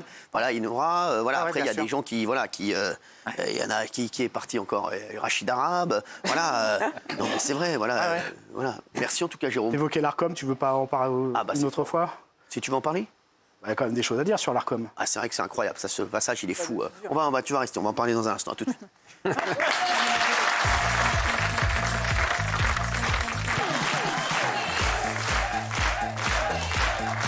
Merci d'être avec nous, il est 19h47. On est en direct et c'est touche pas à mort. Merci d'être là, les chéris. Jérôme Goulon est avec nous. Merci, Jérôme. Vous êtes directeur de la publication. Rédacteur en chef. Rédacteur en chef, directeur de la rédaction. Directeur de la publication, c'est Omar Arfouch. Et Omar Arfouch, Entrevue. Alors sachez qu'on n'est pas du tout actionnaire d'Entrevue ni rien du tout, parce que les gens ont cru que vous aviez fait. Voilà, donc non. D'ailleurs, justement, je ne fais aucune interview. Justement, j'ai fait exprès de ne pas faire une interview dans un magazine du groupe, parce que sinon, on aurait dit, ouais, il fait. Voilà. Donc, c'est pas la première fois que je te demande en interview. C'est pas moi qui ai commandé le sondage, je ne savais même pas. Ah non, tu n'étais pas au courant. Je n'étais même pas au courant. Donc voilà. C'est vrai que vous vouliez parler. Si vous nous rejoignez, vous parlez aussi de l'Arcom, donc l'ex-CSA, le gendarme de l'audiovisuel, et vous dites qu'il y a 2 poids, 2 mesures par rapport à nous. Ah oui, le constat, il est éloquent. C'est-à-dire que la sévérité de l'Arcom envers C8 et ton émission TPMP est totalement opposée et décalée par rapport à une certaine tolérance et avec d'autres chaînes et d'autres émissions. Il y a plein d'exemples, je ne vais pas tous les citer, mais il y en a certains qui sont éloquents. Alors, désolé de remuer le couteau dans la plaie, mais c'est important. On rappelle que C8 a pris 50 000 € d'amende par rapport à une séquence jugée de nature à porter atteinte aux droits de Joy Hallyday. On se rappelle que amende record, puisque tes insultes contre Louis Boyard ont coûté 3,5 millions. Louis Boyard, tu sais quoi ? Tu sais que la justice n'a même pas jugé encore l'affaire Louis Boyard, parce on est en procès. Et l'amende, elle a été payée ? Et l'Arcom, eux, ils jugent 100 fois plus vite que la justice. Ça veut dire qu'en 2 semaines, c'est réglé. On a pris 3,5 millions d'amende. Sachez qu'insulte à un député, c'est maximum 12 000 € d'amende. Donc, mais le gendarme de l'audiovisuel, eux, ils mettent 3,5 millions. Donc c'est 100 fous, ça n'a rien à voir. Comment ils calculent ça ? Ils justifient ça avec un calcul ou c'est quoi ? Non, c'est comme ça, c'est au doigt mouillé. Voilà, c'est comme ça, c'est 3 millions. C'est au doigt mouillé et vous allez le voir sur les exemples. Vous pourrez parler aussi des 300 000 € d'amende infligée par rapport à tes mots sur Anne Hidalgo. Exactement. Donc nous, en fait, En fait, nous, en plus, sur mes mots sur Anne Hidalgo, ça veut dire que tout le monde fait de l'humour sur Anne Hidalgo. Et j'ai pas vu un humoriste qui fait une rubrique sur Anne Hidalgo qui a pris 300 000 € d'amende. Voilà. Alors, ce qui est intéressant, c'est que dans son émission Complément d'enquête, il faisait un teasing en disant, en 13 ans, TPMP a reçu 30 sanctions et rappels à l'ordre, soit un total de 7,5 millions d'euros d'amende. Donc nous, qu'est-ce qu'on a fait ? On a repris un historique sur 13 ans en comparant des sanctions que TPMP et C8 ont pris avec des non-sanctions qui n'ont pas été infligées à d'autres chaînes et d'autres émissions, notamment du service public. Et le contraste est vraiment saisissant. On a posé la question, est-ce que l'Arcom est indépendant ? Au vu de certains chiffres, on peut vraiment se poser la question. Bien sûr. Je te parlais des exemples de l'insulte sur Anne Hidalgo. Bon, 300 000 € d'amende. En 2019, Jean-Jacques Bourdin traite d'imbécile à l'antenne de RMC la porte-parole des Républicains, Lydia Guirousse. La sanction, rappel à l'ordre. Déjà, tu parles d'Anne Hidalgo, 300 000 €. On traite d'imbécile une porte-parole des Républicains. C'est incroyable. Rappel à l'ordre. Très intéressant. 50 000 € infligés à C8 par rapport à une séquence sur Joy Hallyday. 21 janvier 2013, l'émission Les Grandes Gueules sur RMC. Franck Tanguy, qu'est-ce qu'il déclare sur Nafissatou Diallo ? C'est un tromblon, elle n'a rien pour elle, elle ne sait pas lire, pas écrire, elle est moche comme un cul, elle gagne 1,5 million, c'est extraordinaire cette histoire, avec Sophie de Menton, qui ajoute, c'est pas vraiment un viol, arrête. On est quand même assez loin dans les propos. C'est quoi la sanction ? C'est quoi la sanction pour ça ? Je les aime bien, mais c'est pas. Moi, c'est juste. Non, mais c'est pas ce qu'ils ont dit. C'est 2 poids 2 mesures. Là, c'est quoi la sanction ? Simple mise en demeure. Non. Une simple mise en demeure. Donc, à un moment, tu insultes un député, Louis Boyard, 3,5 millions. Là, on a des mots comme ça, que ce soit sur la porte-parole des Républicains ou Nafissatou Diallo, juste des mises en demeure. Et des gens comme ça, il y en a plein. On se rappelle, on remonte un petit peu, mais remontons sur les 13 ans. Jean-Paul Guerlain, quand il était invité du JT de France 2 par Élise Lucet, quand il déclare, pour une fois, je me suis mis à travailler comme un nègre, Élise Lucet s'esclaffe à ce moment-là. Il rajoute, je ne sais pas si les nègres ont toujours tellement travaillé. Elle ne dit rien. Elle a réagi le lendemain, mais sur le coup, elle n'a rien dit. Alors là, c'est quand même des propos par rapport à certains amendes. On va croire que je suis l'avocat de TPMP, mais c'est quand même choquant. Qu'est-ce qu'il y a eu comme mesure? Une simple mise en demeure pour non-maîtrise de son antenne. Imagine, toi, demain, rappelle-toi sur Gérard Fauré, quand il parle d'un sujet sur... Il a pris 500... Vous avez pris 500 000 euros d'amende. Parce qu'il parlait du sang qui était bu par certaines célébrités. 500 000 euros d'amende. Et là, sur des propos comme ça, c'est des mises en demeure. Mais il y en a plein des gens comme ça. L'ARCOM, il est censé respecter le pluralisme, le respect de l'info, les temps de parole. Bon, le 26 avril 2017, l'ARCOM, qui était CSA à l'époque, explique que BFM Télé et France Inter n'ont pas respecté l'égalité du temps de parole par rapport à l'élection présidentielle, avec 16 heures d'antenne accordées à Mélenchon, lui qui dit toujours qu'on ne lui donne pas la parole, 14h26 à Fillon, 13h30 à Marine Le Pen, 11h30 à Macron et 9h53 à Benoît Hamon. Donc France Inter et BFM Télé sont reconnus coupables par l'ARCOM de ne pas respecter l'égalité des temps de parole. Mise en garde. C'est fou. Mise en garde. Et des exemples comme ça, il y en a d'autres. En 2015, Roland Dumas parle notamment de l'influence juive, repris par Jean-Jacques Bourdin. Mise en demeure. Incroyable. Les attentats de Nice. Alors l'ARCOM est censé officiellement protéger la dignité humaine. Bon, tout le monde se souvient de cette séquence avec l'homme qui venait de perdre sa femme, qui pleurait à côté de sa femme. La sanction, mise en demeure. Le CSA déplore que France 2 ait diffusé des témoignages de personnes en état de choc. Juste une mise en demeure. Les frères Kouachi, en 2015, TF1, France 2, LCI, BFM TV, diffusent le nom d'un jeune homme en le présentant comme un complice des frères Kouachi. C'est très grave. C'était une erreur. Là aussi, je vais vous demander quelle est la sanction. Mise en demeure. C'est-à-dire que des exemples comme ça, j'en ai une vingtaine, je pourrais te faire toute l'émission avec des exemples comme ça. Comment se fait-il que toi, par exemple, on se rappelle de ton sketch dans Caméra cachée avec Mathieu Delormeau, on se souvient de la séquence avec Capucine Anav. Ces deux séquences, elles avaient coûté... Alors, il n'y avait pas eu d'amende, vous aviez été privé de pub pendant 3 semaines, ce qui faisait un manque à gagner à peu près de 5 millions d'euros. C'est énorme. Qui se rajoute aux 7 millions d'euros de l'amende. Donc là, sur des séquences de caméra cachée, tous ceux qui te suivent depuis le début, l'époque Jason Masson, on sait quel ton tu as, que tu as toujours été dans l'infotainment et dans le divertissement, pour des caméras cachées, bon, même si parfois certains ont jugé est-ce que ça valait 5 millions d'euros, quand tu vois... Ce que tu as énoncé là, c'est beaucoup plus grave, je trouve, que tout ce qu'on a fait. Oui. Je te jure que c'est vrai. Donc, vraiment, il y a beaucoup de trucs beaucoup plus graves. Si on fait les frères Kouachi ici, si on se trompe là-dessus, nous qui parlons souvent de faits divers, il y a 50 articles le soir même, un déferlement le lendemain et une amende record. C'est incroyable. C'est comme... Alors, 2 poids, 2 mesures. On pourrait parler de TF1 aussi, TF1 en 2013. Mais je remonte dans les 13 ans qu'on citait le complément d'enquête. Dans le JT de TF1, donc TF1 diffuse un sujet sur la visite de François Hollande à Oyonnax, dans l'Ain, pour célébrer les 50 ans du défilé de 1943. Ils mettent en fond sonore des bruits d'un public qui conspue François Hollande. C'était un montage. Il a été reconnu que c'était un montage. TF1 n'a reçu qu'une simple mise en demeure. On est quand même sur le JT d'une chaîne, la première chaîne nationale européenne. Et ils truquent un reportage, ils ont une simple mise en demeure. Je me souviens aussi, à un moment, il y a eu une enquête, je ne sais pas sur quoi ça aboutit, par rapport au billet d'avion que tu voulais offrir à ton public. bien sûr. Il y a eu une enquête pour publicité déguisée. Je ne sais pas où ça aboutit. Bon, si on reprend tout ce qui s'est passé pendant le Covid-19, avec tous les experts en plateau qui étaient rémunérés par Giled, et ça n'a pas été dit pendant qu'ils étaient interviewés, là, personne n'a parlé d'une publicité déguisée ou d'un conflit d'intérêts. Donc moi, ce qui me choque avec l'ARCOM, ex-CSA, c'est voilà, on a une sévérité extrême. Dès que sur ce plateau, il y a des vannes qui vont un peu loin, des blagues qui vont trop loin au goût de certains, ou des mots qui vont trop loin, que ce soit sur Louis Boyard ou d'autres personnes, là, on sort la sulfateuse à coût de millions d'euros. Et quand ça se passe sur d'autres chaînes avec des dérives, je vous dis, la liste est longue, de cet acabit qui sont bien plus graves, là, ce sont juste des mises en demeure ou des rappels à l'ordre. Et puis un autre exemple tout bête, c'est quand on se pose la question sur l'indépendance de l'ARCOM. Le 9 février 2023, cette date importante, Rima Abdul Malak, elle déclare sur France Inter. Donc c'est l'ex... Elle déclare sur France Inter. L'accès à des fréquences gratuites se fait en échange de certaines obligations. vérifier notamment si le débat est contradictoire et respecté. On rappelle qu'à l'époque, il y avait un débat pour renouveler la fréquence de CNews et de C8 sur la TNT. C'est maintenant, oui. Qui doit se faire en 2025, si je ne me trompe pas. Le jour de cette déclaration, c'est le jour où vous êtes condamné par l'Arcom à 3,5 millions d'euros d'amende pour les insultes à Louis Boyard. Exactement. Si ce n'est pas une façon détournée de mettre la pression et de censurer les gens, je ne sais pas ce que c'est. La dernière fois, quand je suis venu sur ce plateau pour parler d'Annie Hidalgo, vous m'avez laissé la parole. Bien sûr.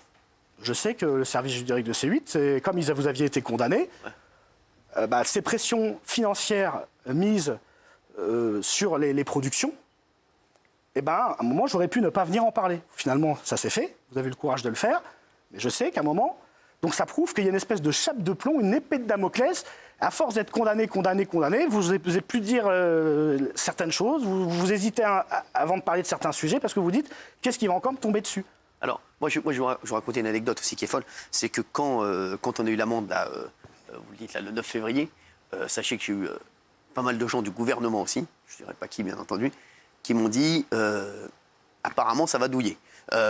Qui m'avait appelé le matin, et m'ont dit, t'as vu Rima Abdul-Malak ce qu'elle a dit, et apparemment ça va douiller. Alors que normalement, Rima Abdul-Malak n'a rien à voir avec l'Arcom, qui est la ministre de la Culture. Donc c'est vrai que c'est fou, ça je vous l'ai jamais dit, mais c'est vrai que j'ai quand même 2-3 contacts, et les gens m'avaient appelé, ils m'avaient dit, donc apparemment ils étaient un petit peu au courant de ce qui allait tomber. Mais c'est comme les marques, hein. On l'a vu l'autre jour sur France Télé, qu'à l'époque, et tout ça, les marques, il y en a partout, sur toutes les chaînes. C'est ça. Vous avez vu, nous on a été obligés encore de flouter un gars dans l'émission d'hier. Dimanche soir. Ouais, exactement. Alors que eux, jamais l'auraient fait. Hier sur Canal, je regardais, il y avait plein de. L'équipe. Ils avaient des logos et tout, ça pose pas de problème. Ils ont des marques tous, et nous, c'est pas possible. Mais je vais vous dire, tant que la chaîne tapera pas fort, et les dirigeants de la chaîne, et je leur dis, je les adore en plus, tapera pas fort et dira voilà, à un moment, il y a 2 poids 2 mesures, il faut faire quelque chose. Mais l'Arcom, ça marche comment en fait? Il y a qui? Alors en fait, le directeur de l'Arcom, il est nommé par le président de la République. Il y a 3 autres membres qui sont nommés par le président de l'Assemblée ou l'Assemblée nationale, 3 membres par le Sénat, 1 membre par la Cour de cassation et un autre membre dont j'ai oublié. Donc clairement, à l'indépendance, président de la République, Assemblée, Sénat, avec 4 voix pour le président de la République et l'Assemblée nationale. Autrement dit, quand on parle d'indépendance, quand vous êtes nommé par le président de la République et l'Assemblée nationale en cours, j'ai envie de dire, vous avez un peu l'indignation sélective où vous mettez le curseur où vous avez envie. Je voulais revenir sur une autre séquence à 19h58, et chérie, c'est la séquence sur Loana, puisque Loana nous a fait une vidéo hier dans Face à Hanouna, puisque beaucoup nous ont critiqué de l'avoir invité. Loana, donc on n'a pas le droit d'inviter qui on veut. Loana veut venir pour parler de ses problèmes. Non, on va lui dire non, tu ne viens pas. Et elle a voulu répondre à elle-même à tous ces gens qui ne parlent pour rien, et qui eux aussi, ils pensent mieux savoir que la personne elle-même. Ça, c'est incroyable. Puisque Loana était très, très contente de venir. Gilles, tu l'as vu, on va voir la vidéo de Loana dans un instant. C'est incroyable parce qu'elle avait besoin de venir. Elle est contente de venir. C'est ça. Elle prononce des mots forts. Ici, il y a des gens, Kelly par exemple, qui a été en contact avec Loana, mais tout le temps, quand elle allait très mal. Personne d'autre de tous ces gens qui donnent des leçons maintenant n'était en contact. Et on nous reproche de l'inviter. C'est totalement surréaliste. C'est sûr, ils veulent faire le bien des gens contre les gens ou le mal des gens contre les gens. C'est incroyable. C'est fou. Non, mais là, je suis d'accord avec vous. Moi, j'ai une formation de journaliste pur et dur. Et là, il y a un délire qui se fait, quoi. C'est-à-dire que honnêtement, il y a une dérive totale. Internet a donné une sorte de frénésie de liberté qui, en fait, se traduit par un grand n'importe quoi. Et vous disiez, le journaliste doit être impartial. Il doit surtout vérifier ses sources, quoi. Exactement. Vérifier ses sources. Personne ne vous appelle jamais pour vérifier un truc, on ne nous appelle pas, les gens écrivent des trucs comme ça parce que ça fait du putaclic. Bien sûr. C'est un délire. Alors, regardez. C'est triste. Regardez Loana qui est. En fait, je vais vous dire, ce qui a fait mal à Loana, justement, c'est ses articles. C'est pas sa présence sur le plateau, au contraire. Regardez. Je voulais juste vous dire que tout va bien, en pleine forme. Je voulais remercier l'équipe de TPMP et bisous à Ciel. Ça m'a fait du bien de venir chez toi, chez vous. Et merci aux chroniqueurs d'avoir été aussi gentils avec moi. C'était quelque chose d'important et ça m'a fait du bien. C'est un sujet sensible et ça fait du bien d'en parler et d'être aussi bien reçu, accueilli. Et merci beaucoup. Ah, c'est fou ça, parce que... puis malgré ça, elle dit que ça lui fait du bien, mais eux, ils savent mieux que Loana, en fait. Eux, ils vont dire que ça lui fait du mal parce que c'était PMP, parce que... Enfin, j'ai lu l'article, c'est n'importe quoi. Parce qu'apparemment, il y a un moment, lors de son témoignage, vous avez dit c'est incroyable, donc c'est du voyeurisme, donc c'est se foutre de sa gueule, donc c'est mal la traiter. C'est juste parce qu'ici, on parle naturellement, on a des échanges...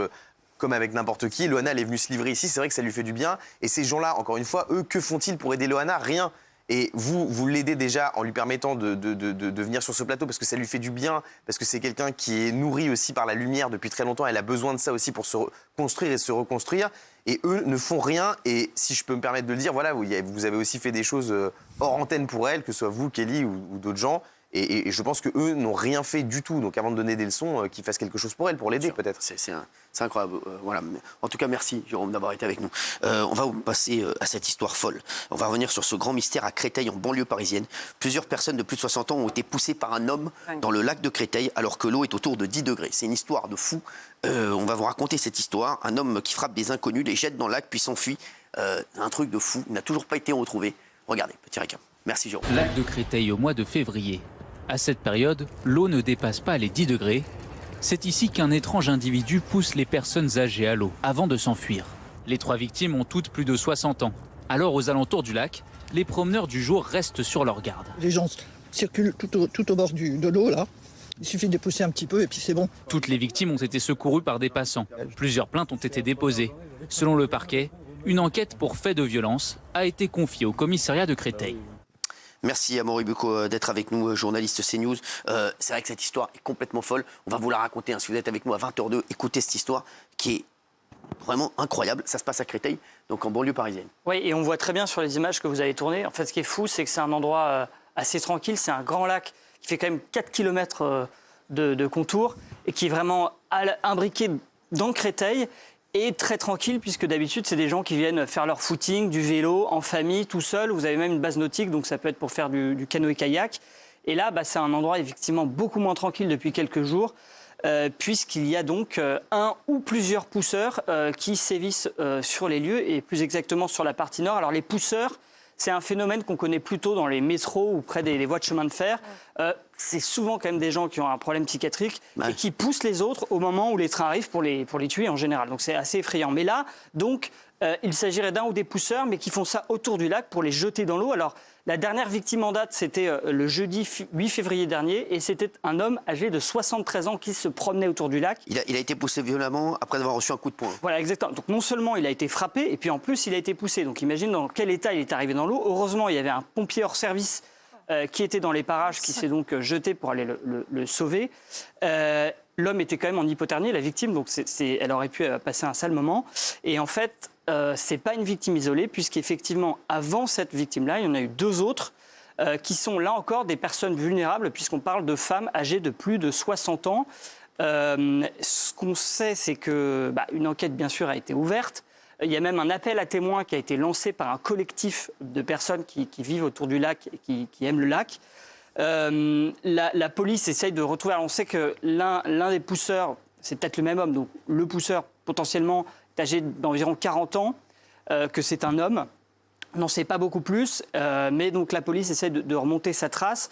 Ce que m'a dit une source locale, c'est que malheureusement, dans le coin de la préfecture, là où ça s'est passé, il y a beaucoup d'immeubles et il n'y a pas de caméras de vidéosurveillance. La municipalité n'a pas voulu en mettre et donc c'est beaucoup plus difficile de retrouver la trace de quelqu'un. Le problème, en fait, il y a 3 problèmes. C'est que non seulement l'eau est froide, vous l'avez dit, c'est moins de 10 degrés puisqu'on est en hiver, donc il y a un risque d'hypothermie. L'eau est aussi extrêmement sale. Les baignades sont interdites, y compris pour les animaux domestiques, c'est pour vous dire.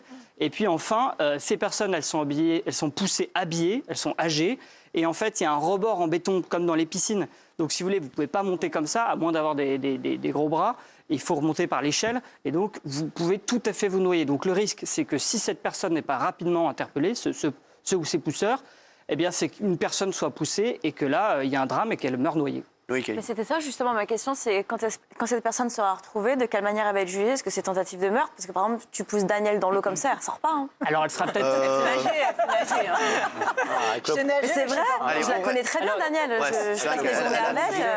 Elle nage tout le temps. Bien sûr. Non mais tu peux pas remonter. Ah ouais, tu peux pas, elle va continuer à nager. Pour moi, c'est des tentatives d'assassinat sur les personnes. Alors le problème, vous avez raison, ça c'est la qualification des faits, mais déjà, la vérité c'est que si cette personne a un problème psychiatrique, par exemple, En juillet dernier, il y a quelqu'un à Paris qui a été poussé sur le RERB qui est mort.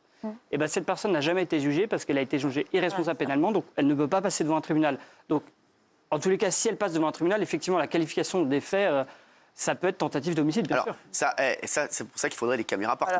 J'ai retenu Ce que ne veut pas Gilles Verdez. Pour le moment, l'enquête est ouverte pour violence, mais... Je ne veux pas Gilles Verdez. Non, ce qui fait peur aussi, c'est que les enquêtes qui ont été menées sur les pousseurs du métro montrent que parfois, c'est des gens déséquilibrés, mais qui récidivent.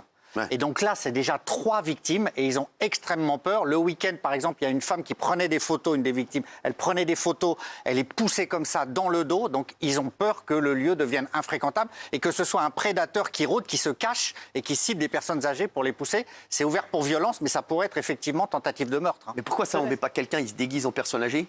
Non mais c'est vrai. Moi j'aurais fait ça moi. Un appât. Oui, moi j'aurais mis un appât moi. Moi je me suis déguisé en personne âgée. Et là tu te retournes et là tu le fracasses, bam, au sol, tu l'attrapes au sol et terminé. C'est justement ça le problème, c'est qu'en France on n'a pas le droit de faire les faux trucs comme ça. On n'a pas le droit de faire ça. Non, tu te rappelles, toi t'as pas le droit de faire ça? Moi je me dis, on envoie Mokhtar, il se déguise en Vouda au lac de Créteil. Non mais franchement, j'envoie Mokhtar, il se déguise au lac de Créteil en vieille dame comme as. Là il arrive, il prend des taufs. Et là il y a le gars qui va le pousser. Et non mais est-ce que c'est possible de faire ça sans rigoler? Parce que ça, pour moi je l'aurais fait ça. C'est incroyable ça.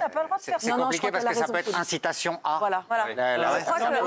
Mais se déguiser en personnes âgées au bord d'un lac, on a le droit. Donc après.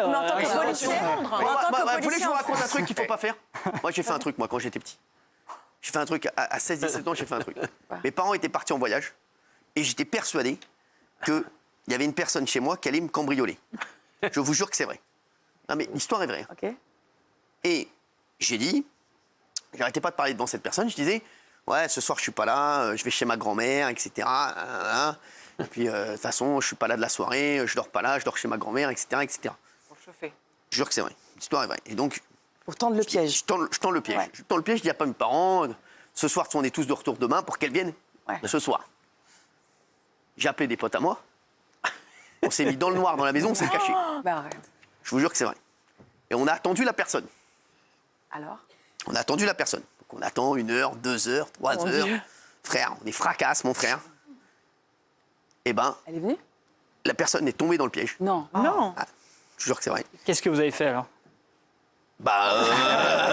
C'est la question. Non, on lui a dit, voilà, on savait, voilà. Et donc, voilà, en tout cas, on lui a tendu un piège. La personne est repartie. On lui a dit, voilà, donc tu sais que, voilà, tu sais qu'on sait que c'est toi. Voilà. On le sait, c'est tout. Voilà, merci. C'est bien. On t'a cramé. Voilà. Qu'elle arrive comme dans un anniversaire. Elle arrive, truc, on allume toutes les lumières. Ah, oui. Donc ils étaient Vous lui deux. avez fait sa fête. C'était un couple. Ah oui. Voilà, un couple. Ouais. Et frère, et voilà. Donc je vous dis, ça, est-ce que j'ai le droit de le faire, ça? Et ça, en tant que civil, peut-être. La réaction était bonne. Vous êtes chez vous. Oui, bien sûr, si je fais la version, c'est moi après qu'il aurait volé leur sac. Non, ça c'est sûr. Non. Voilà, mais un policier peut pas tendre de piège. Aux États-Unis, ils ont le droit. Ah ouais. Et nous, moi, j'ai pas le droit. Aux États-Unis, il y a des femmes policiers qui se déguisent en prostituées pour pouvoir pénaliser le client. En France, ça ne se fait pas. Non, mais par contre, la police, par exemple, pour le Bon Coin. Qui guette et qui soit dans un sous-marin. Non, mais c'est vrai qu'on n'a pas le droit en France. Alors, en fait, par exemple, sur le Bon Coin, vous savez, il y a énormément de gens qui postent des annonces sur le Bon Coin, et en fait, c'est des guet-apens qui dépouillent les personnes qui veulent acheter un iPhone. Et en fait, souvent, ce qui se passe, la police ne tend pas de piège, mais dit à la victime dit je vais poster une nouvelle annonce ou je vais répondre à une nouvelle annonce pour essayer de retrouver mon agresseur. Elle prévient la police se cache, et donc la personne arrive au rendez-vous, et la police est là, et donc dès que la personne essaye de voler ou de se faire détrousser, eh bien la police arrive donc la police peut tout à fait se mettre dans un piège, non pas le créer, mais dire à une victime, vous pouvez tout à fait recréer les conditions d'un piège. Moi, j'avais le droit de le faire. Moi, j'avais le droit de le faire. Ah oui, oui. Après, rien n'empêche la police de faire des rondes, de poser des caméras. Est-ce que la police a le droit de poser des caméras à l'instant T? C'est la municipalité, en fait, les caméras, en général, c'est la municipalité qui doit autoriser ça. Et là, effectivement, la municipalité est contre. Souvent, dans les villes, c'est vrai, certaines villes de gauche sont contre les caméras parce que vie privée. Bravo, merci les chéris, merci. Vous appellerez à Maury. Un stage de drag queen pour des enfants de 7 à 11 ans finalement annulé. Comprenez-vous cette décision? Oui. Ça va être vite fait ce débat. Gilles Verdez, sûrement non. Oui. Tu comprends là que c'est annulé? Non. Ah, bah voilà. Oui, mais non. Je vais te défoncer dans un instant, ça y est, c'est un peu plus tard que d'habitude. Dans un stage de drag queen pour des enfants de 7 à 11 ans. Ouais. Et lui, non, de 11 à 17 ans. Non, mais lui, de toute façon, lui, c'est la décadence de la société. C'est une horreur. C'est quoi, j'ai envie que tu te fasses pousser dans le lac. Allez, il habite à côté, donc t'habites plus là-bas. C'est nager. C'est nager, souvent, ouais. C'est ça. Allez, on va parler également de Christophe de Chavannes, d'ancien collaborateur, charge d'animateur, ça a été le gros dossier du week-end. Myriam Palomba viendra nous en parler. Et Koé, visé par une 5e plainte pour viol et agression sexuelle, est sorti du silence, on vous dit tout. Vous allez voir des éléments de fou encore, puisque Koé a encore parlé ce week-end. Et on fera le point sur cette affaire, puisqu'il y a une 5e plainte. Augustin Donadieu sera avec nous. Merci encore, Amaury. Vous revenez quand vous voulez, j'adore. On essaie de trouver le coupable, hein, sœur. Sinon, je vous dis, il faut faire un leurre. On n'a qu'à envoyer Jacques Cardoz. T'es enquêteur, toi. Bah oui. Non, mais sans rigoler. Tu peux prendre des détectives privés. Mais non, mais tu te mets en vieille dame comme as, tu te mets comme as, et voilà. Bah quoi? T'expliques, mais je te dis, en vérité, tu sais que tu rigoles. Tu fais ça, en une semaine, c'est bon. Bah oui. Je t'explique. Hein. Non, mais je te le dis. Il est grand, le lac. Hein. Non, en une semaine, c'est bon. Bah, tu prends 5. T'es fou quoi? Je te prends 10 potes à moi. On se déguise en vieille dame. Tu vas voir qu'en une semaine, on l'a attrapé, le gars. Ouais, je te le dis. Non, mais les mecs, c'est pas compliqué, en vrai. C'est vrai ou pas? Le problème, non, mais je te le dis. Déjà, rien que de dire ça, le mec va plus revenir. Non, mais je te le dis. Tu sais, c'est comme un jour, j'avais dit, j'ai dit à des gars, je sais que on va essayer de vous soudoyer. Mais vous me le dites. Hein? Eh ben, ils n'ont jamais été soudoyés, parce que le mec s'est dit, ils vont lui dire. Ben voilà, donc je te dis, donc c'est pareil. Tu vas voir, déjà, tu vas dire, on va mettre 10 fausses vieilles dames, tu vas voir, c'est le mec qui va revenir. Amaury, tu me fais ça, je t'embrasse. Ça marche. Merci d'être avec nous. Il est 20h19, on est en direct, et ça touche pas à mort. Et là, mon pote, Arthur, là ou pas? Arthur, viens, mon frère. Arthur. Il est où, Arthur? On fera. Vas-y, viens, Arthur, 2 secondes, je vais vous présenter. Non, mais c'est bon, pas besoin de mettre une musique. Viens, mon frère, t'as mis une musique. Non, je vais juste vous présenter un de mes meilleurs potes avec qui je fais un tournoi demain. C'est la plus grosse révélation du paddle de ces 2 dernières années. Il est parti de rien, il est du numéro 24 français. Oh là. C'est vrai. Non, mais t'as fait une ascension fulgurante. Et je voudrais dire que c'est mon frère, c'est un de mes meilleurs amis. Et je l'aime, voilà. Et c'est un mec comme ça. Il faut le suivre sur Insta. Ouais, et un mec sur qui tu peux compter, tu vois. Un mec sur qui tu peux compter. Fiable. Ouais, il y a un mec qui doit dormir sur le canapé, c'est lui. C'est vrai que pendant les vacances, j'ai pris le canapé. Exactement. Et je l'aime et on est en tournoi demain, donc voilà, il est avec moi ce soir. Et je suis très content parce que je l'aime. Ça va, mon chéri? Ouais, ça va et toi? Ça va bien? La vie est belle? Non, mais après, j'ai bien kiffé le canapé, mais c'est à cause de Raymond. Hein. Ouais, c'est vrai. Exactement. Raymond, il n'a pas voulu partager la chambre avec moi. Parce que normalement, il devait dormir avec Raymond et Raymond n'a pas voulu. Je sais pas ce qui s'est passé. Voilà, merci. Je l'aime, Arthur. Et bien sûr, t'es comment? T'es célibataire? Non. Allez, salut. Merci. Non, parce que je t'aime, merci.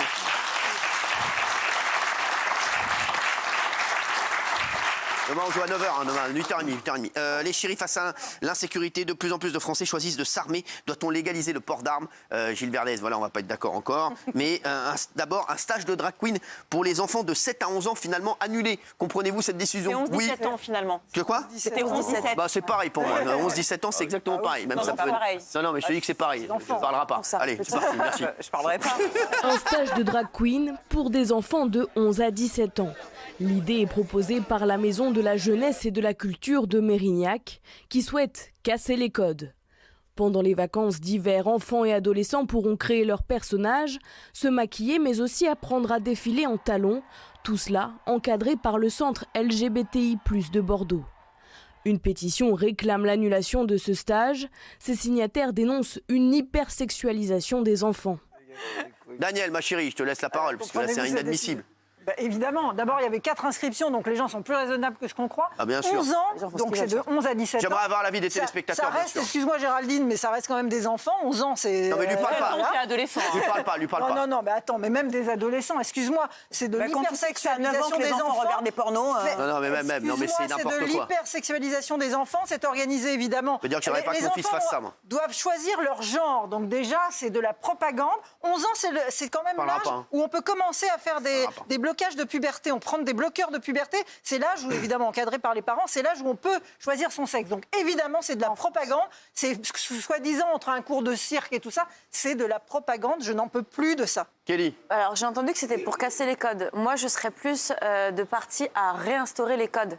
casser les codes, je vois pas l'intérêt. Je pense que les gens, aujourd'hui, les Français veulent qu'on réinstaure les codes. Au contraire, et qu'on soit vraiment dans les codes.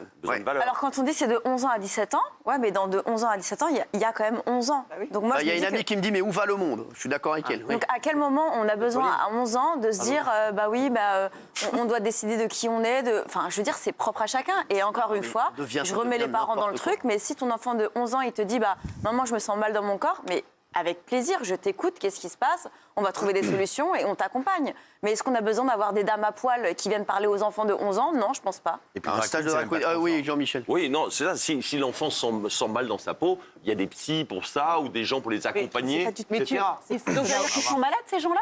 Non, mais je vois pas l'intérêt quand tu as 11 ans. Non, mais là, tu es en train de dire s'ils sont mal dans leur peau, ça veut dire que quand tu es drague, ça veut dire que tu es malade, il faut quand tu veux changer de genre, c'est mal dans ta peau. Non, mais c'est ça le principe. C'est quoi un drag queen? C'est pas vouloir changer de genre. C'est quoi marcher en talons avec rouge à lèvres? C'est une performance théâtrale. Donc ça sert encore plus à rien. Si mon fils, quand j'ai eu un fils, quand il avait 11 ans, s'il voulait se mettre en talons et du rouge à lèvres, je me serais dit, est-ce que tu vois comme moi, MC, est-ce que tu es mal dans ton genre? Je comprends rien ce que tu dis, il faut articuler. Tu fais seulement pas comprendre que ça t'arrange. Compris, quand un garçon de 11 ans veut mettre du rouge à lèvres et mettre des talons, c'est qu'il y a quelque part, il a un problème de genre. Donc c'est pas un stage qui va aider. Que tu accepteras, bien sûr, il n'y a pas de souci. C'est pas la question. Raymond, j'aimerais Raymond. Non, sur la question, moi je suis pas d'accord, c'est pareil. Moi j'aime bien dire les enfants, laissez-les dans le monde des enfants. Laissez-les après se faire tout seuls, se construire tout seuls. S'ils veulent partir après sur des trucs qu'ils ont envie, ils partent. Vous êtes incroyable parce que vous parlez d'uniforme. Il faut s'habiller tous pareil en uniforme et après vous basculez sur des sujets comme ça. Pour moi, les enfants, tu les laisses, tu mets pas les petits garçons en talons avec du rouge à lèvres, tu les laisses grandir tranquillement et après ils choisiront s'ils veulent se mettre en talons et s'ils veulent mettre du rouge à lèvres, ils choisiront eux-mêmes. J'ai hâte de voir le résultat du sondage. Pour moi, c'est pas à l'école, ça. Pour l'instant, c'est pas à l'école. Non, mais et puis toute l'absurdité du projet est dans le nom, pardon, mais ça veut dire quoi? Un stage de drag queen. C'est quoi un stage de drag queen? Quel enfant de 7 ans, de 11 ans, de 15 ans a besoin de faire un stage aux côtés de drag queen qui, rappelons-le quand même, parce qu'on nous saoule avec les drag queens à longueur de journée, ça représente, il n'y a pas de chiffre officiel, quelques centaines, allez, quelques milliers de personnes en France. Pourquoi vouloir imposer les drag queens? On n'impose pas, puisque c'est à la carte et c'est annulé. La preuve. On l'a tellement menacé de mort que ça a été annulé. Vous devez être content ici. C'est la culture woke qui surreprésente les drag queens qui sont, et on n'a rien contre les drag queens évidemment, mais pardon, mais j'irais presque jusqu'à dire que c'est un non-événement. Oui, mais des spectacles où à Paris, en région parisienne. Pour les adultes, c'est pas le problème. Pour les adultes, des enfants de 11 à 17 ans qui font des stages de drag queen. Il faut dire la vérité. C'est non, terminé. Il y a quand même des parents qui sont mal à l'aise avec le fait que leur enfant puisse être confronté à des drag queens parce que ça les renvoie au monde adulte et qui n'est pas le monde des enfants. Et deux, il y a quand même une connotation, qu'on le veuille ou non, sexuelle et que les enfants n'ont rien à voir. Jacques Cardos, on aura les deux noms. C'était un stage où on était censé leur apprendre à marcher en talons hauts, à se déguiser, à parler du genre. J'ai regardé le menu aujourd'hui. Donc c'est très clair le programme. C'est le menu, il a regardé le menu. Sur 3 ou 4 jours. À 11 ans, franchement, il y a autre chose à faire. Les enfants, ils veulent faire des stages de kayak, des stages d'escalade. Je t'ai laissé parler tout à l'heure. Le monde de drag queen, c'est un monde qui appartient. C'est un monde qui appartient aux adultes. Quand t'es enfant, tu as autre chose à faire. Je pense que. Et puis par ailleurs, on joue pas avec le genre. Le genre, c'est une question extrêmement complexe qu'on règle entre guillemets face à des psychiatres. Et moi, je pense qu'on ne prend pas ça à la légère avec un stage de 3 jours. Est-ce que vous voulez qu'on écoute Gilles Verdez ou pas? Non. Non. Allez, vas-y. C'est vraiment la France du progrès contre la France de la réaction. Et c'est triste. Tu veux que je te dise ta France, c'est la plus triste des France. Avec de l'argent public, t'es un ringard de Mille. T'es un ringard de Mille. Voilà, je te le dis. Donc ne traite pas mes amis de ringard, parce que le plus ringard, c'est toi. Non seulement, c'était un stage pour apprendre un art, l'art du drag, mais c'était le stage de la tolérance, le stage anti-harcèlement. C'est l'âge où les enfants sont les plus harcelés, où il y a des harceleurs. Est-ce que tu as besoin de te déguiser pour ça? Cardo, vous avez parlé 10 minutes pour ne rien dire, laissez-moi essayer. Il y a mon neveu qui t'envoie encore une connerie made in woke. Il a raison, bravo mon frérot. Bravo, et il ne peut pas te blairer en plus. Saluez-le de ma part. Il ne peut pas te blairer. Il est costaud. Non mais Cyril, c'est vraiment essentiel. Ça apprend aux enfants à se connaître les uns les autres. On n'a pas besoin de ça. On n'a pas besoin de ça. À ne pas harceler les autres. Le harcèlement, c'est un enfant par classe. Et ça, ils vont être harcelés après les enfants. C'est pour la tolérance. Mais tu parles de tolérance. C'est toujours pareil, vous voulez faire ça dans quelle école ou dans quel cadre? C'est comme ça que tu auras du harcèlement. N'importe quoi. Parce que tu as des enfants qui voudront pas le faire. Mal, ce mec. Parce que Géraldine a dit c'est pas obligatoire. Donc tu as des enfants qui voudront pas le faire. Et les enfants qui ont été le faire, c'est ceux-là qui vont se faire harceler. Mais non, arrêtez. Si, tu crois il n'a pas tort, il n'a pas tort. Mais bon, c'est pas pour ça qu'il ne faut pas le faire. C'est pas pour ça qu'il ne faut pas le faire. Mais Gilles Verdez dit encore n'importe quoi. C'est incroyable de dire des conneries pareilles. Mais c'est un génie, Gilles. C'est pas vrai que c'est mon chroniqueur préféré. Est-ce que tu as franchement besoin de te déguiser pour ça, ce que tu proposes? Surtout que ces questions-là soient abordées en classe au moment de l'adolescence, d'abord 11 ans. Toutes les initiatives sont bonnes contre le harcèlement. Excuse-moi. Est-ce que tu as besoin de te maquiller? Il y a plein de gens qui disent tu penses vraiment ce que tu dis. Bah ouais. Parce que si c'est ça, t'es con comme une bite. Non, mais surtout, c'est pas la question. Tu penses vraiment tout ce que tu viens de dire? À votre avis, est-ce que j'ai dit quelque chose ici que je ne pensais pas depuis 12 ans? Est-ce qu'on se pose la question parce que c'est bien sûr que je le pense. T'as pas été poussé dans le lac de Créteil, t'as pas perdu ton cerveau, c'est pas possible. Non mais sans déconner. Est-ce que j'ai raison? T'as pris trop d'eau, mais t'as jamais raison. Mais tu dis que j'ai conneries depuis des années. Tu vois bien ta vie, t'as une vie. Faire un stage prostitution, un stage tour. Arrêtez. Là tu dis n'importe quoi. Là tu dis n'importe quoi. C'est pas tous en même temps là. Oui, c'est de comparer les deux. Enfin, tu peux pas comparer ça. Si pour apprendre aux gens la tolérance, on fait des stages d'insertion, on fait ça n'a rien à voir. Non mais lui aussi il a le cerveau cramé de toute façon. Non mais j'ai pas dit de faire de la prostitution. Et toi aussi t'as le cerveau complètement cramé. Non mais qu'est-ce que tu peux être? Des fois tu dis des conneries mais toi aussi. Non par contre pour la tolérance, en revanche faisons des stages utiles, faisons des stages contre l'homophobie, faisons des stages contre le racisme. Voilà, d'accord. Ce que je dis, non, arrêtez les gars. Quand tu es enfant et quand tu es adulte, à part quand tu vas dans des soirées spécialisées, je suis désolé, je vais à la boulangerie, je ne croise jamais des drag queens. Ça sert à quoi de faire des stages de tolérance sur des micro-sujets? Fais des trucs sur des vraies causes. Exactement. L'homophobie, le racisme. Bravo. Voilà, bravo. Voilà, c'est vrai. Alors, qui ici a croisé une drag queen récemment dans la rue? Tu n'as fait que des échecs. Pourquoi tu ouvres encore ta gueule? Mais c'est incroyable, t'es le roi de l'échec et tu l'ouvres encore et tu crois que t'as des bonnes idées. Il faut défendre ses convictions. Mais c'est marrant que la question de la sexualisation de quelqu'un à 11 ans, ça ne te pose pas un problème. Sexualiser une petite fille à 11 ans, c'est quand même un problème. Et les pornos, attends, Géraldine. Excuse-moi, c'est avec l'argent public. T'as déguisé pour ça? On a des ados de 11 à 17 ans qui se gavent de pornographie. Est-ce que tu as besoin de te déguiser pour ça? Ça n'a rien à voir. D'abord, c'est une performance théâtrale. C'est ça. Une performance théâtrale exubérante. Laisse-la parler là. Pas forcément des homosexuels ou des hétérosexuels. On est drague et c'est tout. Mais vous ramenez ça aux gens à l'orientation sexuelle. Tiens, il y a quelqu'un qui dit Gilles, s'il te plaît, va créer une chaîne avec Sandrine Rousseau et Mathilde Panot, il nous fait plus chier. En fait, vous êtes aussi là, autour de la table, on a l'impression que vous êtes flippés pour vos enfants du genre. Ils regardent ça, oh là là, mon Dieu, ils vont devenir malades. Enfin, ils vont pas être malades parce qu'ils regardent des dragues. C'est le génie de pas dire ce qu'on n'a pas Géraldine, pensé. ce que je te dis, ça, c'est cette forme de progressisme. C'est tout ce qui fait qu'aujourd'hui, les Français n'en peuvent plus et que les Français, ils veulent aujourd'hui de l'ordre, ils veulent de l'uniforme, ils veulent des professeurs qui serrent la vis. Ils veulent revenir à une France, je vous dis, une France des valeurs. Et tout ce que vous dites, les deux, là, parce que je ne trouve pas que vous êtes des génies, excusez-moi, je ne trouve pas que vous avez fait des trucs incroyables, des propositions incroyables, ça n'a rien à voir. Ça n'a rien à voir. Frenchy Short, déjà aussi, tu vas t'abonner déjà. Tu vas t'abonner pour le voir. Là, tu vas aller faire la démarche de faire un stage. Et puis c'est n'importe quoi. On va voir le sondage, s'il vous plaît. 250 000 € d'argent public. Voilà, oui, 90%, merci. C'est bon, taisez-vous là, oh. Et surtout, elle dit, Géraldine, ça n'a jamais été aussi populaire, les drag queens, etc. Est-ce que Cyril, vous pouvez leur dire, même s'il y a des émissions sur les drag queens qu'on a vues, est-ce que c'est vraiment un succès populaire? Pas du tout, c'est catastrophique les audiences. Les audiences sont catastrophiques.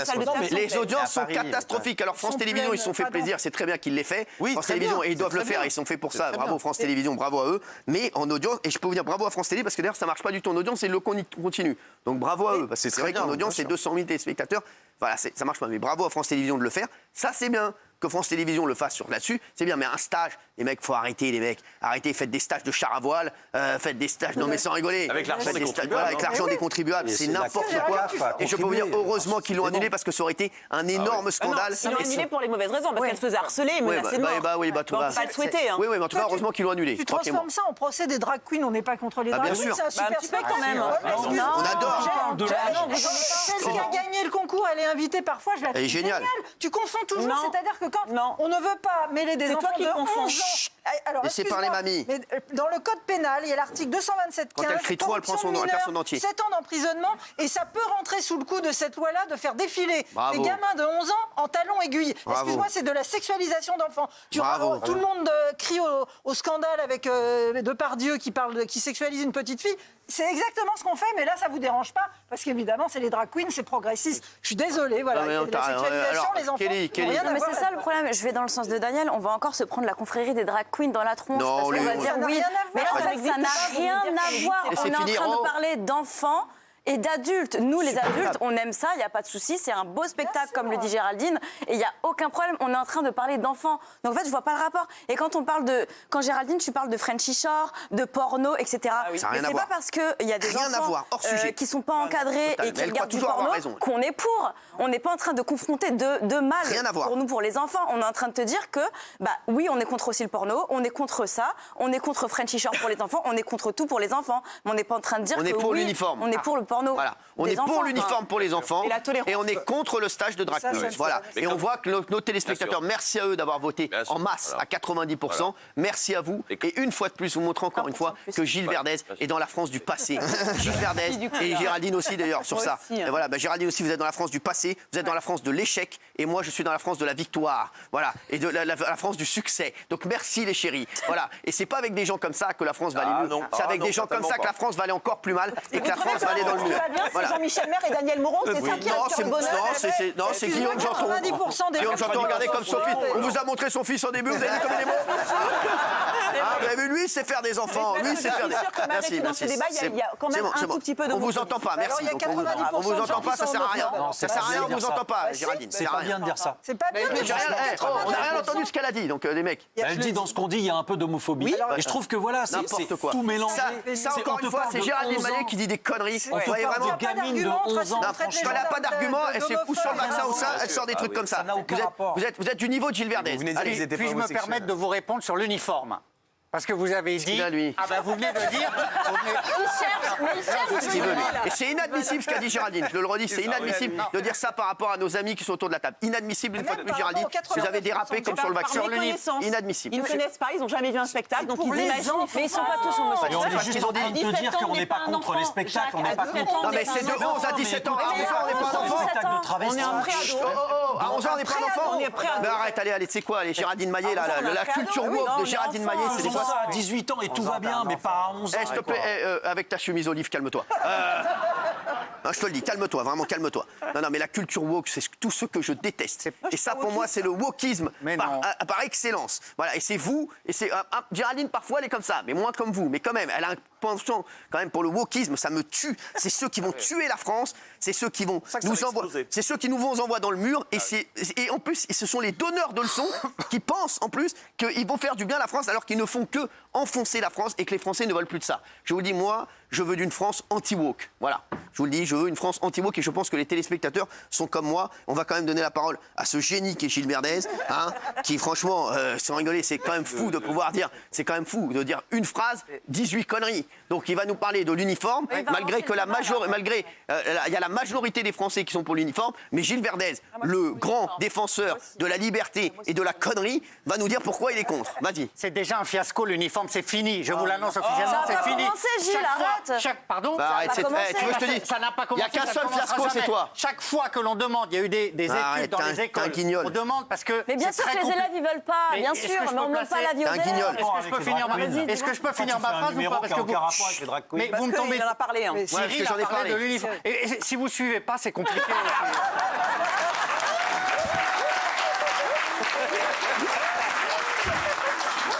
Voilà, et revenons, non mais tais-toi, j'ai même pas envie d'entendre ce que tu dis, parce que tu vas dire encore une énorme connerie. Revenons aux valeurs, revenons aux valeurs. Les Français veulent des valeurs, ils veulent de l'uniforme, ils veulent de l'ordre. Ils veulent pas de la culture woke comme toi, qui est un échec sur pattes. Tu sais quoi? T'as un échec sur pattes. Voilà, je te le dis. On va en parler dans un instant de Gilles Verdez. L'échec sur pattes. T'as un échec sur pattes. T'as un échec sur pattes. Tu veux que je te dise? Non, mais ça, tu symbolises. Quand on me parle dans le dictionnaire, quand on me dit échec, ça devrait être toi. Voilà, je te le dis. On va parler également de Christophe de Chavannes. Christophe de Chavannes qui est dans une sauce. Odieux, méchant. On va voir ce qu'on dit d'anciens collaborateurs. Et puis Coé visé par une 5e plainte pour viol et agression sexuelle. On va tout vous raconter dans un instant. Et on va revenir sur le Super Bowl. qui s'est déroulé cette nuit. Oui. Il y a eu le Super Bowl, mais moi, j'ai regardé surtout les gens faire la fête pour la Coupe d'Afrique des Nations, Côte d'Ivoire. T'avais parié sur qui, toi? Sénégal. T'es toujours à côté de la plaque. Tu vois bien, tu es un échec. À tout de suite. Sur pattes.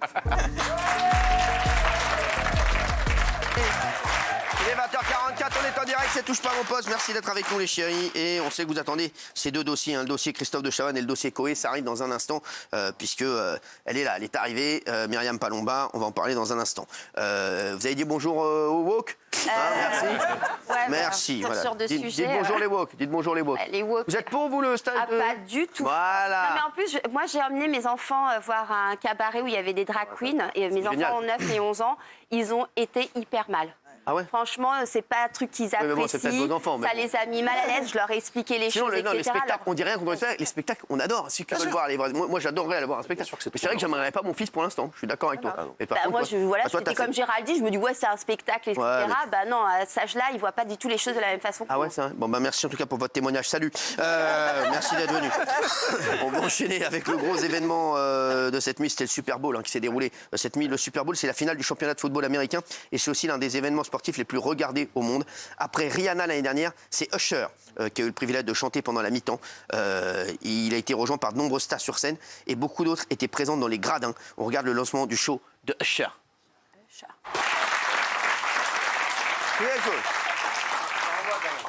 Ça, c'est un spectacle, les gars. C'est pas ce qu'on a vu. Merci, on va pas en parler. Non, mais c'est pas mal. Usher, très sympa, Usher. Oui, très sympa, mais moi j'ai trouvé que quand même c'était beaucoup moins bien que l'année dernière. Vous a demandé votre avis, on vous a demandé d'aller des infos. Non mais qu'est-ce que tu fais? Tu crois qu'en fait t'arrives à 20h46, tu viens, tu donnes ton avis sur tout et tu repars? Qu'est-ce qu'on s'en bat les yeux? On s'en bat les yeux de ton avis. Alors vas-y, alors dis-nous. Alors une fois de plus, moi je trouve que ça a été un super show. Usher a partagé la scène avec une de mes stars préférées de la chanson. C'est vraiment une de mes stars préférées de la chanson, c'est Alicia Keys. Ah oui. Et je connaissais très bien son père qui était serrurier, je l'embrasse. Alicia Keys.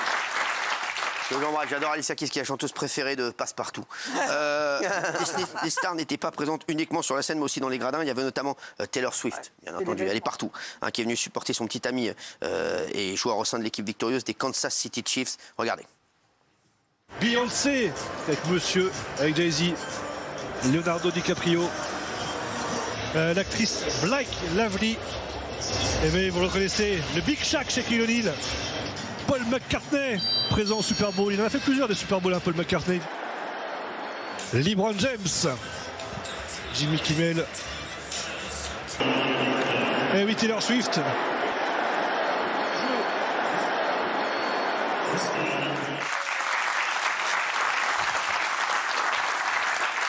Alors, c'est pas mal. Il y avait quelques Français aussi. Il y avait Zidane, il y avait Tony Parker, il y avait Alessandra Sublet et Matt Pokora. Ça fait moins rêver. Moi, ça me fait rêver. Moi, j'aime Matt Pokora, oui, j'aime beaucoup. Voilà, après, non mais c'est vrai, non mais merci. En tout cas, vous êtes vraiment le maillon faible de cette émission ce soir. C'est le maillon faible de l'émission. Tiens, Muriel Robin aurait demandé aux télé et radio de ne plus diffuser les œuvres où elle a collaboré avec Pierre Palmade. Oui, effectivement.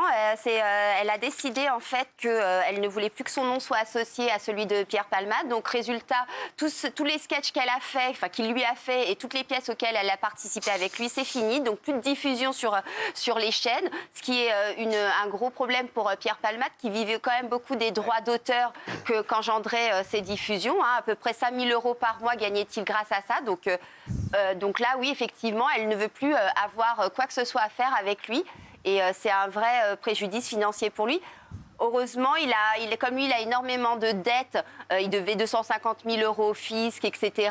Il a réussi à vendre sa maison de Célie-en-Bière cet été, ce qui lui a permis d'éponger ses dettes, en tout cas en partie, et de s'acheter une maison à Bordeaux où il vit à côté de sa sœur Hélène.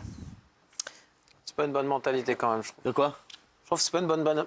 Moi, c'est mon avis perso. Je trouve que Muriel Robin, c'est pas une bonne mentalité de faire ça. Ce qu'elle a fait la Java pendant des années avec Pierre Palmade, pendant des années, elle a dit que c'était son meilleur pote, son ami, etc., etc. Moi, je cautionne pas ce qu'il a fait. Il a merdé. Et je veux qu'il soit jugé pour ça, parce qu'apparemment, le chemin qu'il prend là, c'est pas. On part pas sur une grosse peine. Mais de l'abandonner comme ça et de le lâcher, je trouve que c'est nul ce qu'il a fait. C'est nul. C'est nul. Faut pas renier en fait. C'est fait. Les Même sketchs avec sa maman, c'est compliqué. Les sketchs qu'elle a fait avec lui, elle les a fait. Faut pas renier maintenant. Ça prenait l'amitié pendant des années. Je suis un peu d'accord avec. En plus, j'aime bien Muriel Robin, vraiment. Toujours. Je suis d'accord avec Raymond. Ça se fait pas. Ça se fait pas. Pendant des années, vous êtes gavé avec lui. Pendant des années, vous avez fait le petit train avec lui. Vous avez fait la Java avec lui. Personne n'a essayé de le sauver. Il y a quelqu'un qui dit une amie comme Muriel Robin. Tu t'en passes. Je suis désolé. Tu t'en passes. Moi, je suis d'accord avec toi. C'est égoïste. Je m'en fous. C'est mon avis. Je m'en fous. Je suis d'accord avec toi. Ça te dérange pas? Bravo. Moi, si les mecs. Toi, t'es pas woke, toi. Même si je cautionne pas ce qu'il a fait, même si pour moi, c'est pas bien. T'es pas woke, toi. Après, tout le monde lui tourne le dos. Hein. C'est pas que Muriel Robin, mais. Oui, mais on sait, mais bon, c'est comme si demain, je t'explique, Raymond, il me tournait le dos. Je verrai ses fesses. Non, mais c'est vrai, voilà, je suis pas comme un fou, quoi. Voilà. Après, est-ce qu'il n'y a pas des histoires internes dont on n'est pas au courant? Je ne sais pas, je ne sais pas. On ne peut pas trop juger non plus. Alors, on va parler d'un des gros dossiers du jour, parce qu'il y a 2 gros dossiers. Christophe de Chavannes et Coé, apparemment, ils veulent faire tomber tous les animateurs. Hein. C'est un truc de fou, c'est un par un. À un moment, il va rester que nous, je vous le dis. Non, mais je vous le dis, à un moment, il n'y aura plus un animateur dans le PAF. Non, mais ça devient, je vous le dis, ça devient impossible. Impossible. Christophe de Chavannes qui vient de sortir son autobiographie. Plusieurs de ses anciens collaborateurs témoignent de l'enfer qu'ils ont pu vivre lors de différents tournages avec l'animateur, odieux, méchant. C'est les adjectifs utilisés pour le décrire. Et donc, qu'est-ce qui se passe alors? C'est quoi l'histoire? Alors, c'est le Nouvel Obs qui a recueilli une douzaine de témoignages d'anciens collaborateurs. C'est l'Obs maintenant, le Nouvel Obs, ça n'existe plus. Oui, pardon, l'Obs qui a recueilli une douzaine de témoignages d'anciens collaborateurs, même apparemment des patrons de chaîne, qui y vont de leurs commentaires sur Christophe de Chavannes et le décrivent comme quelqu'un d'assez exécrable. Il aurait traumatisé bon nombre de salariés, même son assistante depuis 33 ans l'a laissé tomber il y a quelques mois, ainsi que son chauffeur. Enfin, il nous décrit tout un tas de comportements. Elle a travaillé avec lui pendant 33 ans, donc... Et il nous décrit tout un tas de comportements qui sont assez désagréables.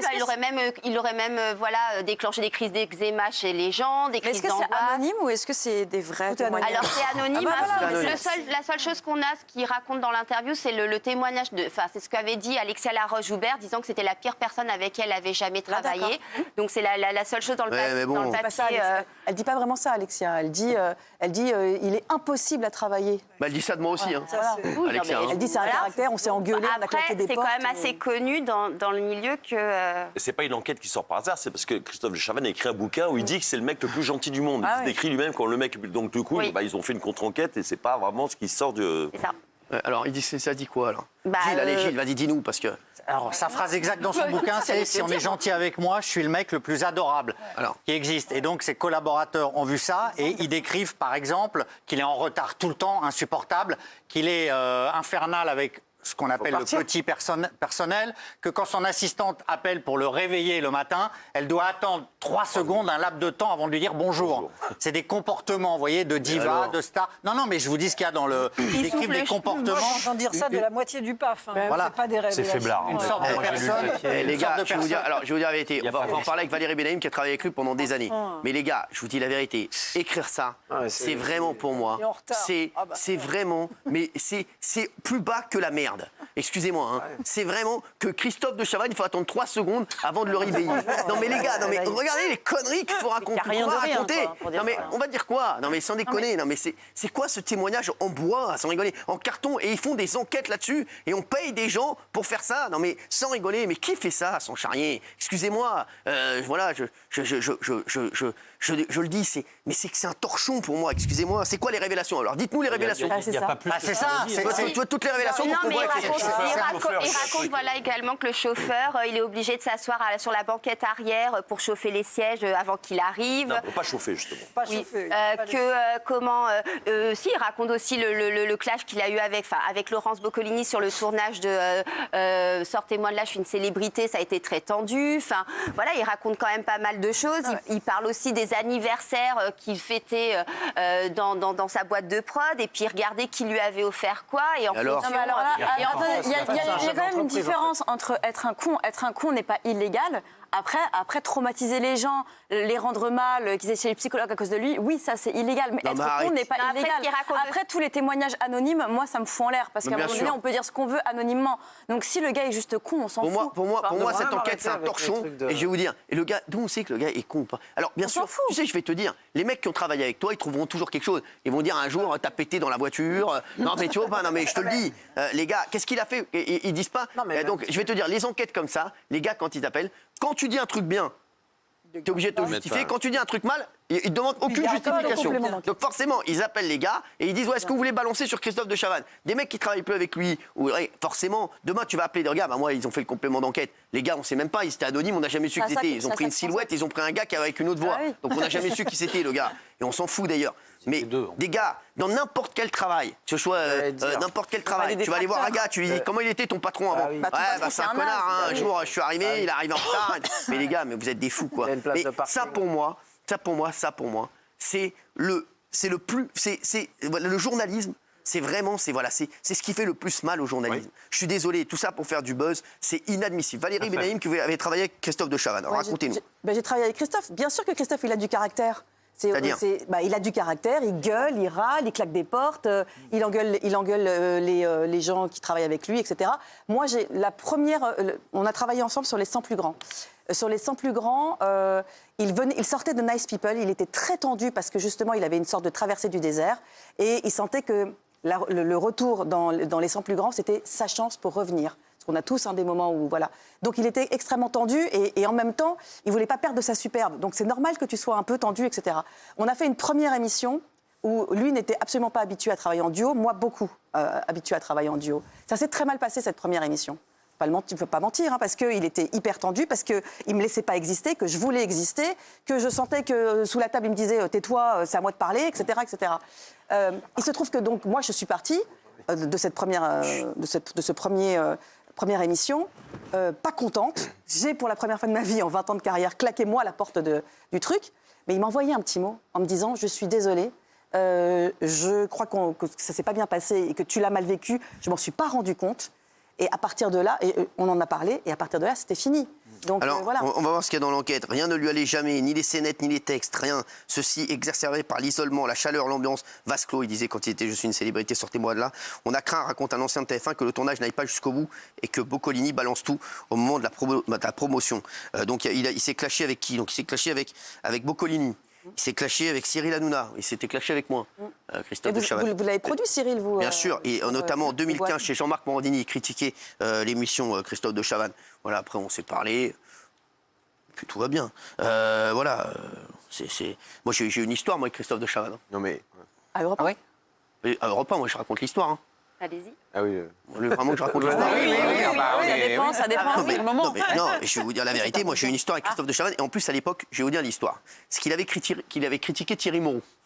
Et il s'attaquait vraiment physiquement à Thierry Moreau. Enfin, il le faisait beaucoup chier. Et Thierry Moreau, à un moment, il était dans mon équipe et ça commençait à le faire chier. Et un jour, je vous dis la vérité, j'ai appelé Christophe de Chavannes. Et je lui ai dit, c'est Hanouna. Et je lui ai dit, c'est toi qui insultes Thierry Moreau? Il me dit ouais. Je lui ai dit t'es Europe 1 demain? Il me dit ouais. Je lui ai dit je vais venir te voir demain à Europe 1. Je sais pas si on veut la suite. Et je suis allé le voir et depuis on s'entend très bien. Et ça s'est bien passé donc. Très bien passé. J'avais une discussion franche. Mais voilà. Et je suis allé le voir, Europe 1. Il faisait Ruquier à l'époque, il était chez Laurent. Et depuis, ça se passe très bien. Voilà. Et on se côtoie, voilà. Et je l'ai produit quelques années après. Mais c'est vrai que c'était parce que par rapport à Thierry Moreau. Ouais. Donc je veux dire, arrête de faire chier Thierry Moreau. Voilà, fais pas chier Thierry Moreau, fais-moi chier moi, parce que c'est moi qui suis responsable, un des chroniqueurs. Voilà, c'est comme mes enfants.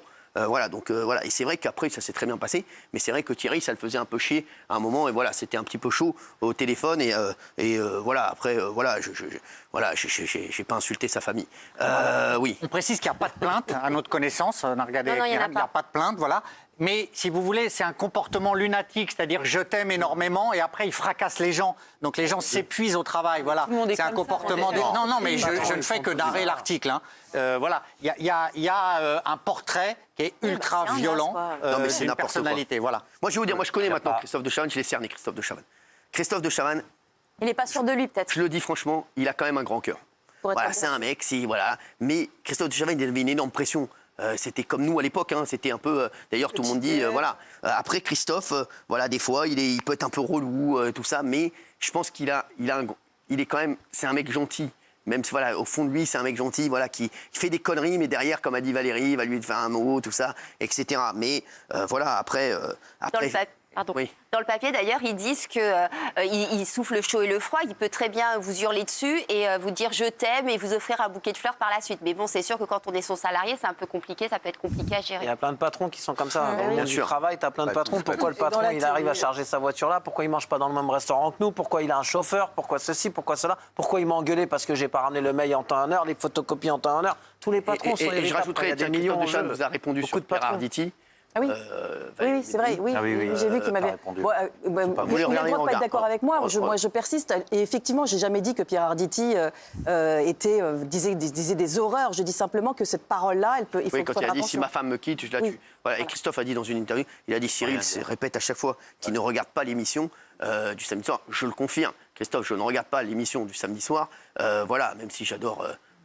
Il y a des gens que j'aime bien dedans, dont Philippe Cavrivière que j'adore, mais c'est vrai que je regarde jamais. Et il croit que quand je regarde des extraits d'ici, voilà Christophe, mais c'est vrai que je ne regarde jamais l'émission, voilà, parce que j'ai déjà le samedi soir, voilà, je regarde ça souvent Canal+, surtout le premier samedi du mois.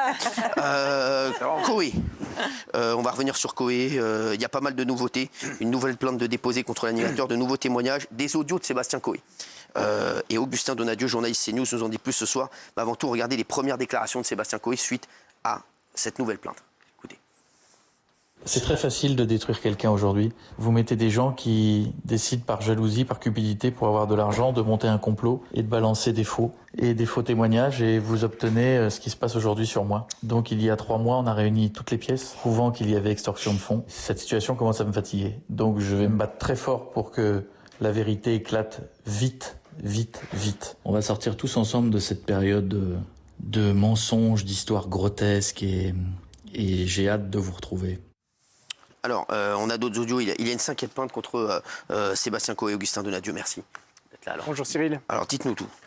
Effectivement, une 5e plainte contre Sébastien Koé, une plainte déposée jeudi dernier par une personne âgée, une femme âgée de 45 ans. Alors son nom d'emprunt, Morgane. Elle dénonce des faits qui se seraient passés à la fin des années 90, des faits qui a priori seraient prescrits. À cette date-là, elle était majeure. Il faut savoir que Koé a déjà été visé par 4 plaintes précédentes, dont Julie, que vous aviez reçue sur ce plateau. Ce qui est intéressant et important de signaler aux téléspectateurs, c'est que voilà, cette 5e plainte, les faits sont a priori prescrits. Mais selon la loi de 2021, la prescription pourrait être glissante. Autrement dit, lorsque l'auteur présumé d'une agression aurait réitéré, je parle au conditionnel, puisqu'évidemment Koé est toujours présumé innocent à l'heure à laquelle je vous parle, si l'agresseur présumé a réitéré cette agression, eh bien, la prescription ne démarrait, le délai de prescription ne démarrait qu'à la fin des actes suivants, si vous voulez, des agressions suivantes. Alors, vendredi après-midi, Sébastien Koé s'est exprimé sur Insta. Il a publié des audios sur son compte Insta. Il déclare que l'ensemble de ces accusations sont des mensonges et qu'il s'agit d'un complot, et déplore le non-respect de la présomption d'innocence. Écoutez. Je vais rajouter à ça, si vous le permettez, tout ce qui va avec. Vous l'avez compris, la perte de l'émission, la perte d'une société, le licenciement de plus de 20 personnes avec des mensonges. Et tout le monde marche sur la présomption d'innocence, hein, évidemment. Tout le monde la piétine. Tout le monde s'assoit dessus. Donc c'est extrêmement facile de faire ça de nos jours. Et c'est absolument terrible et désastreux, avec des dommages collatéraux pour les enfants, pour la famille, qui sont horribles. Alors, il y a eu un ligne rouge intitulé Koé et les femmes qui l'accusent sur BFM TV vendredi soir. Koé a répondu, a réagi donc à ce ligne rouge. Plusieurs femmes ont témoigné contre l'animateur, Julie qui était sur notre plateau, mais aussi Mathilde, une autre plaignante qui, jusqu'à aujourd'hui, ne s'était pas exprimée à la télé. Regardez. On monte dans sa voiture, je me tourne pour prendre ma ceinture, et au moment où je me tourne pour attacher la ceinture, je me rends compte que M. Koé a sorti son sexe. Donc évidemment, je suis très choquée. C'était en toute honnêteté la première fois de ma vie que je voyais le sexe d'un homme d'aussi près. Je ne bouge pas, je me sens paralysée, je ne sais pas quoi dire, quoi faire. Est-ce que c'est une blague? Est-ce qu'il va rigoler? Je me sens très oppressée. Il se rapproche de plus en plus de moi. Et là, il me dit quelque chose, style même pas un petit bisou. Je dis non, non, non. Il voit qu'il n'obtiendra rien de moi. Donc il se rhabille et on part. Ils ont également récolté des témoignages d'ex-collaboratrices de l'animateur. Elles dénoncent toutes une ambiance hyper sexualisée. Alors forcément, ce Ligne Rouge était forcément à charge, comme tous les reportages qui sont faits sur les animateurs ou sur les personnes visées par des enquêtes. Et forcément, ils se disent toujours que ça marchera mieux quand c'est à charge que quand c'est pas à charge. Regardez. Demander des photos de ma poitrine, des photos de mon corps, des photos explicites. Demander des massages aussi, souvent. Il avait toujours, quasiment tous les jours, besoin qu'une femme vienne le masser. Et à quel moment il vous envoie la photo de son sexe? Ah, mais c'était sorti de nulle part, comme ça, un coup, il s'excite tout seul, il envoie une photo. Et quand je lui ai annoncé le décès de maman, quelques textos plus tard, dans la même journée, il me demandait une photo de mes seins. Il y a des stagiaires qui venaient et avec qui il pouvait discuter, et puis d'un coup, lui dire, bah alors, toi, t'as déjà fait une fellation, t'as déjà fait ci, sans se dire, tiens, c'est une stagiaire de 3e, donc elle a 15 ans. Et c'est vrai que, voilà, alors, ensuite, regarde ce qu'ils ont fait. Ils ont publié aussi un audio de Koé qui parlerait de son addiction au sexe, donc forcément, ils ont tout récupéré. Et c'est vrai que c'est incroyable, BFM TV, c'est le petit, là... Duhamel, là, le stagiaire, là, qui l'ont reçu. Il y a je sais qu'il avait reçu, qu'ils avaient fait des pieds et des mains pour avoir Koé en interview, et derrière, il le fracasse. C'est vraiment, c'est des génies. J'adore ça. C'est un truc qu'on fera jamais nous. Voilà, je vous le dis. C'est vraiment, c'est ça. Mais c'est Benjamin Duhamel. Ça le symbolise. Voilà, Benjamin Duhamel qui était encore très très mauvais hier avec Marion Maréchal ou je sais plus quand. D'ailleurs, il s'est fait fracasser sur les réseaux sociaux. BFM TV, vous êtes une chaîne sérieuse. Vous êtes première ou deuxième chaîne d'infos, mettez des gens solides, sans rigoler. Arrêtez de mettre des stagiaires, c'est honteux sur les réseaux, c'était catastrophique. C'est un stagiaire, il est catastrophique. Et Benaïm, arrête de faire s'il te plaît, pour défendre tes amis journalistes. J'ai le droit de donner mon avis, et tu donneras ton avis si tu veux. Vous êtes dur avec Benjamin. Je te dis, Benjamin, si c'est ton ami, va travailler avec lui. Regardez. Voilà. Nous nous sommes procuré l'enregistrement d'une conversation entre Sébastien Coé et un proche. En voici un extrait. J'ai besoin d'une forme d'excitation. Qu'est-ce que tu veux que je te dise? Des fois, j'ai trop de pression et que c'est le seul moyen de ne pas me faire péter les plombs. Je vais aller voir quelqu'un pour ça. Je vais aller voir quelqu'un. Voilà, bon, alors ça, ils ont repris. Et ma mère vous le dit, je le déteste, Benjamin Duhamel. Dire si elle le voit, elle va lui mettre un molar, c'est sûr. Je la connais, moi je la connais. Alors, Julie, la première plaignante dans l'affaire Koé, a décidé de répondre à l'animateur. Elle nous a fait ce message audio en exclusivité pour TPMP. Écoutez.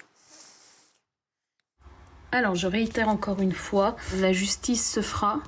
D'ailleurs, il le dit très bien dans ses messages. Par contre, voilà, encore une fois, je n'ai jamais parlé d'argent, que ce soit avec mon avocate ou avec qui que ce soit d'ailleurs. J'ai jamais parlé d'argent. Son extorsion de fonds, je ne sais pas d'où il la sort. Et d'ailleurs, la justice nous le dira et rendra son verdict. Moi, je fais confiance à la justice. Et il n'y a qu'une seule justice. C'est pas celle médiatique. Alors, Augustin, aujourd'hui, est-ce qu'il y a d'autres plaintes en préparation? Il semblerait, au conditionnel, qu'une plainte serait en préparation. Alors, on ignore encore la teneur de cette plainte. Il pourrait s'agir d'une plainte dans la lignée des 5 précédentes. Précisons tout de même que Koé se dit évidemment innocent. Il a déposé plainte pour dénonciation calomnieuse, tentative d'extorsion de fonds en bande organisée et faux et usage de faux, notamment les discussions WhatsApp que vous aviez diffusées sur les réseaux sociaux par une plaignante. Gilles. Il y a une 6e jeune femme, effectivement, qui s'est manifestée. Maintenant, il faut voir si elle ira jusqu'à la plainte. Voilà, c'est pas encore sûr. Manifester, c'est-à-dire Elle est sortie du silence pour contacter un proche d'une des plaignantes. Voilà, il y a 5 plaignantes. Il y en a une qui a un ami, ils ont un ami commun, et elle a dit moi aussi, ça m'est arrivé. Et donc, du coup, il est possible qu'elle aille plus loin. Pour le moment, on en est là. Alors, Julie donc, sera entendue le 19. La brigade des mineurs avance sur le dossier. Et il faut voir si les audios qu'on a passés là de Koé peuvent intéresser éventuellement la brigade des mineurs. Et Koé, lui, parle de complot, de jalousie. Il ne déroge pas de sa ligne de conduite. Complot, jalousie, rancœur, etc. Voilà. Et alors, ils ont aussi également rediffusé des images d'archives, dont une vidéo d'un déplacement professionnel de Koé et son équipe. Donc ils ont pris plein d'éléments contre Koé. Regardez. Une vidéo prise lors d'un déplacement professionnel de Coé et son staff confirme aussi cette ambiance. Alors Bruno, la question que tout le monde se pose, vas-tu nous emmener aux putes, Bruno? Ah ouais, putes. Alors, Bruno est en train de réfléchir. Bruno se dit, y en a-t-il sur le champ trop... Même avec des jeunes femmes mineures, Sébastien Coé ne se serait pas privé de questions choquantes. Et en même temps, il a envie de faire plaisir. Tiens, Raymond qui a travaillé avec lui, ça c'est compliqué de passer cet extrait-là. Qu'est-ce que tu veux faire? Il fait une vanne, il a pris le micro, il met l'ambiance dans le car. Est-ce que Bruno va nous emmener aux putes? Et les mecs, même moi, j'aurais crié les putes, les putes. Même moi, dans le car, je l'aurais fait, je pense. Après, mineur, je pense pas que les gamines qui étaient dans le car, elles avaient 10 ans ou 6 ans. Je pense pas, je pense que c'était 16, 17 ans, je sais pas. J'étais pas là. J'étais pas là. Mais j'étais pas là. Mais c'est pas le même sujet. C'est pas du tout le même sujet. Mais là, je me dis que faire un truc comme ça, juste parce qu'il a pris le micro pour dire est-ce que Bruno, le chauffeur de car, va nous emmener aux putes? C'est vraiment aller chercher un truc qui est. C'est vraiment aller foutre la merde pour rien, en fait, ça. Alors vous, c'est votre position. Il y a la position de Valérie Benaïm, la ça journaliste. te choque pas? Ça la choque. En 2000. Non, j'ai dit que la vidéo, là, pour le coup, elle ne voulait rien dire par rapport au sujet. Donc voilà. Il n'y avait pas Benjamin Duhamel dans le bus. Il a été entendu par la police, Sébastien Coé? Pas encore. D'ailleurs, il le dit. Il attend d'être entendu par la police. On sait que son téléphone a été saisi par les enquêteurs, avec à l'intérieur, dit-il, toutes les pièces qui prouveraient son innocence. Et il attend évidemment d'être entendu par les enquêteurs. Et pourquoi c'est si long? Ça. Si les preuves sont irréfutables. Il y a une société derrière. Il avait une boîte derrière. Il y avait des gens. Il y avait des salaires. Il y avait des emplois. Tout à fait. Et d'ailleurs, une vingtaine de salariés ont été mis à la porte dans cette affaire. Pourquoi c'est si long? Je n'ai pas vraiment la réponse. Les enquêteurs doivent être en train de travailler sur le dossier. Ce qu'on sait, c'est qu'il y a une enquête préliminaire qui a été ouverte. Cette enquête peut durer 2 ans et renouveler 1 an supplémentaire. Ça peut être encore plus long, sachant que l'affaire a commencé en novembre dernier. En fait, là, ils sont sur les victimes, on va dire victimes présumées. C'est-à-dire qu'ils ont entendu, par exemple, la famille de Julie, ils vont entendre Julie, et une fois qu'ils auront tout ça, ils confronteront Sébastien Coé à tout ça. Alors, ils ont tout dans des scellés, ils ont tous les téléphones de Julie, de Coé, ils ont tout saisi. Donc voilà, ils ont du matériel. Et de son côté, il faut le signaler aussi, Coé se plaint du fait que sa plainte à lui, vous savez, il avait porté plainte, par exemple, pour tentative d'extorsion en bande organisée. Eh bien ça n'avance pas. Et lui se plaint, il dit moi je ne peux plus travailler, ça n'avance pas. Quand est-ce que cette histoire avance? Mais pour le moment, la brigade des mineurs est prioritaire et elle enquête sur les affaires. Il y a aussi des extraits, et ils ont pris les extraits avec Cécile de Minibus et Rocco Siffredi, qui fait énormément parler, donc forcément, ils l'ont mis aussi dans le documentaire. Regardez. Sébastien Coé provoque parfois des dérapages dégradants sur le plateau. Comme ici, quand il laisse sa co-animatrice, Cécile de Minibus, se faire agresser sexuellement par l'acteur porno Rocco Siffredi.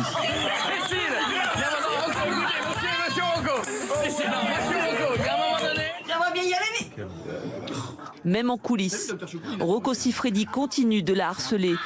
Et Sébastien Coé, ici de dos, en rajoute lui aussi, en simulant une fellation.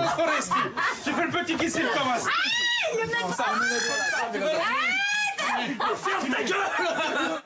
Qu'est-ce qu'il y a? Oui, on peut être choqué. Mais d'abord, c'est 2006, ça fait 20 ans. Il ne faut pas regarder aujourd'hui ce qu'on voyait il y a 20 ans, ça se faisait. Et là, ils sont malhonnêtes parce qu'ils disent Sébastien Coé. Mais il y a Miko, il y a Cartman, il y a toute l'équipe. Tout le monde déconne avec Cécile. Alors c'est bien, c'est pas bien. Voilà, chacun va juger. Mais là, ils disent Sébastien Coé. Mais il n'est pas tout seul, c'est toute l'équipe. Et c'était comme ça tous les matins parce que c'était des émissions qu'ils faisaient en public et en direct. Le vendredi, je crois, il me semble, et c'était comme ça, c'était le délire et ça partait dans tous les sens. Maintenant, quand on regarde, c'est ce que j'allais dire. En 2024, quand je vois ça en 2024, je me dis non. Oui, mais il y a 20 ans, la femme ressentait la même chose quand même. Je suis d'accord, mais c'était. Regarde les émissions de télé 2000. Avant de vous dire au revoir, je vais donner un cours du soir. Je vais donner un petit devoir pour Valérie Benaïm pour demain.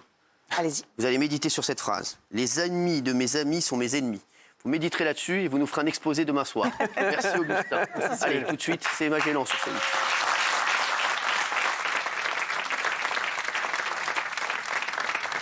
C'était votre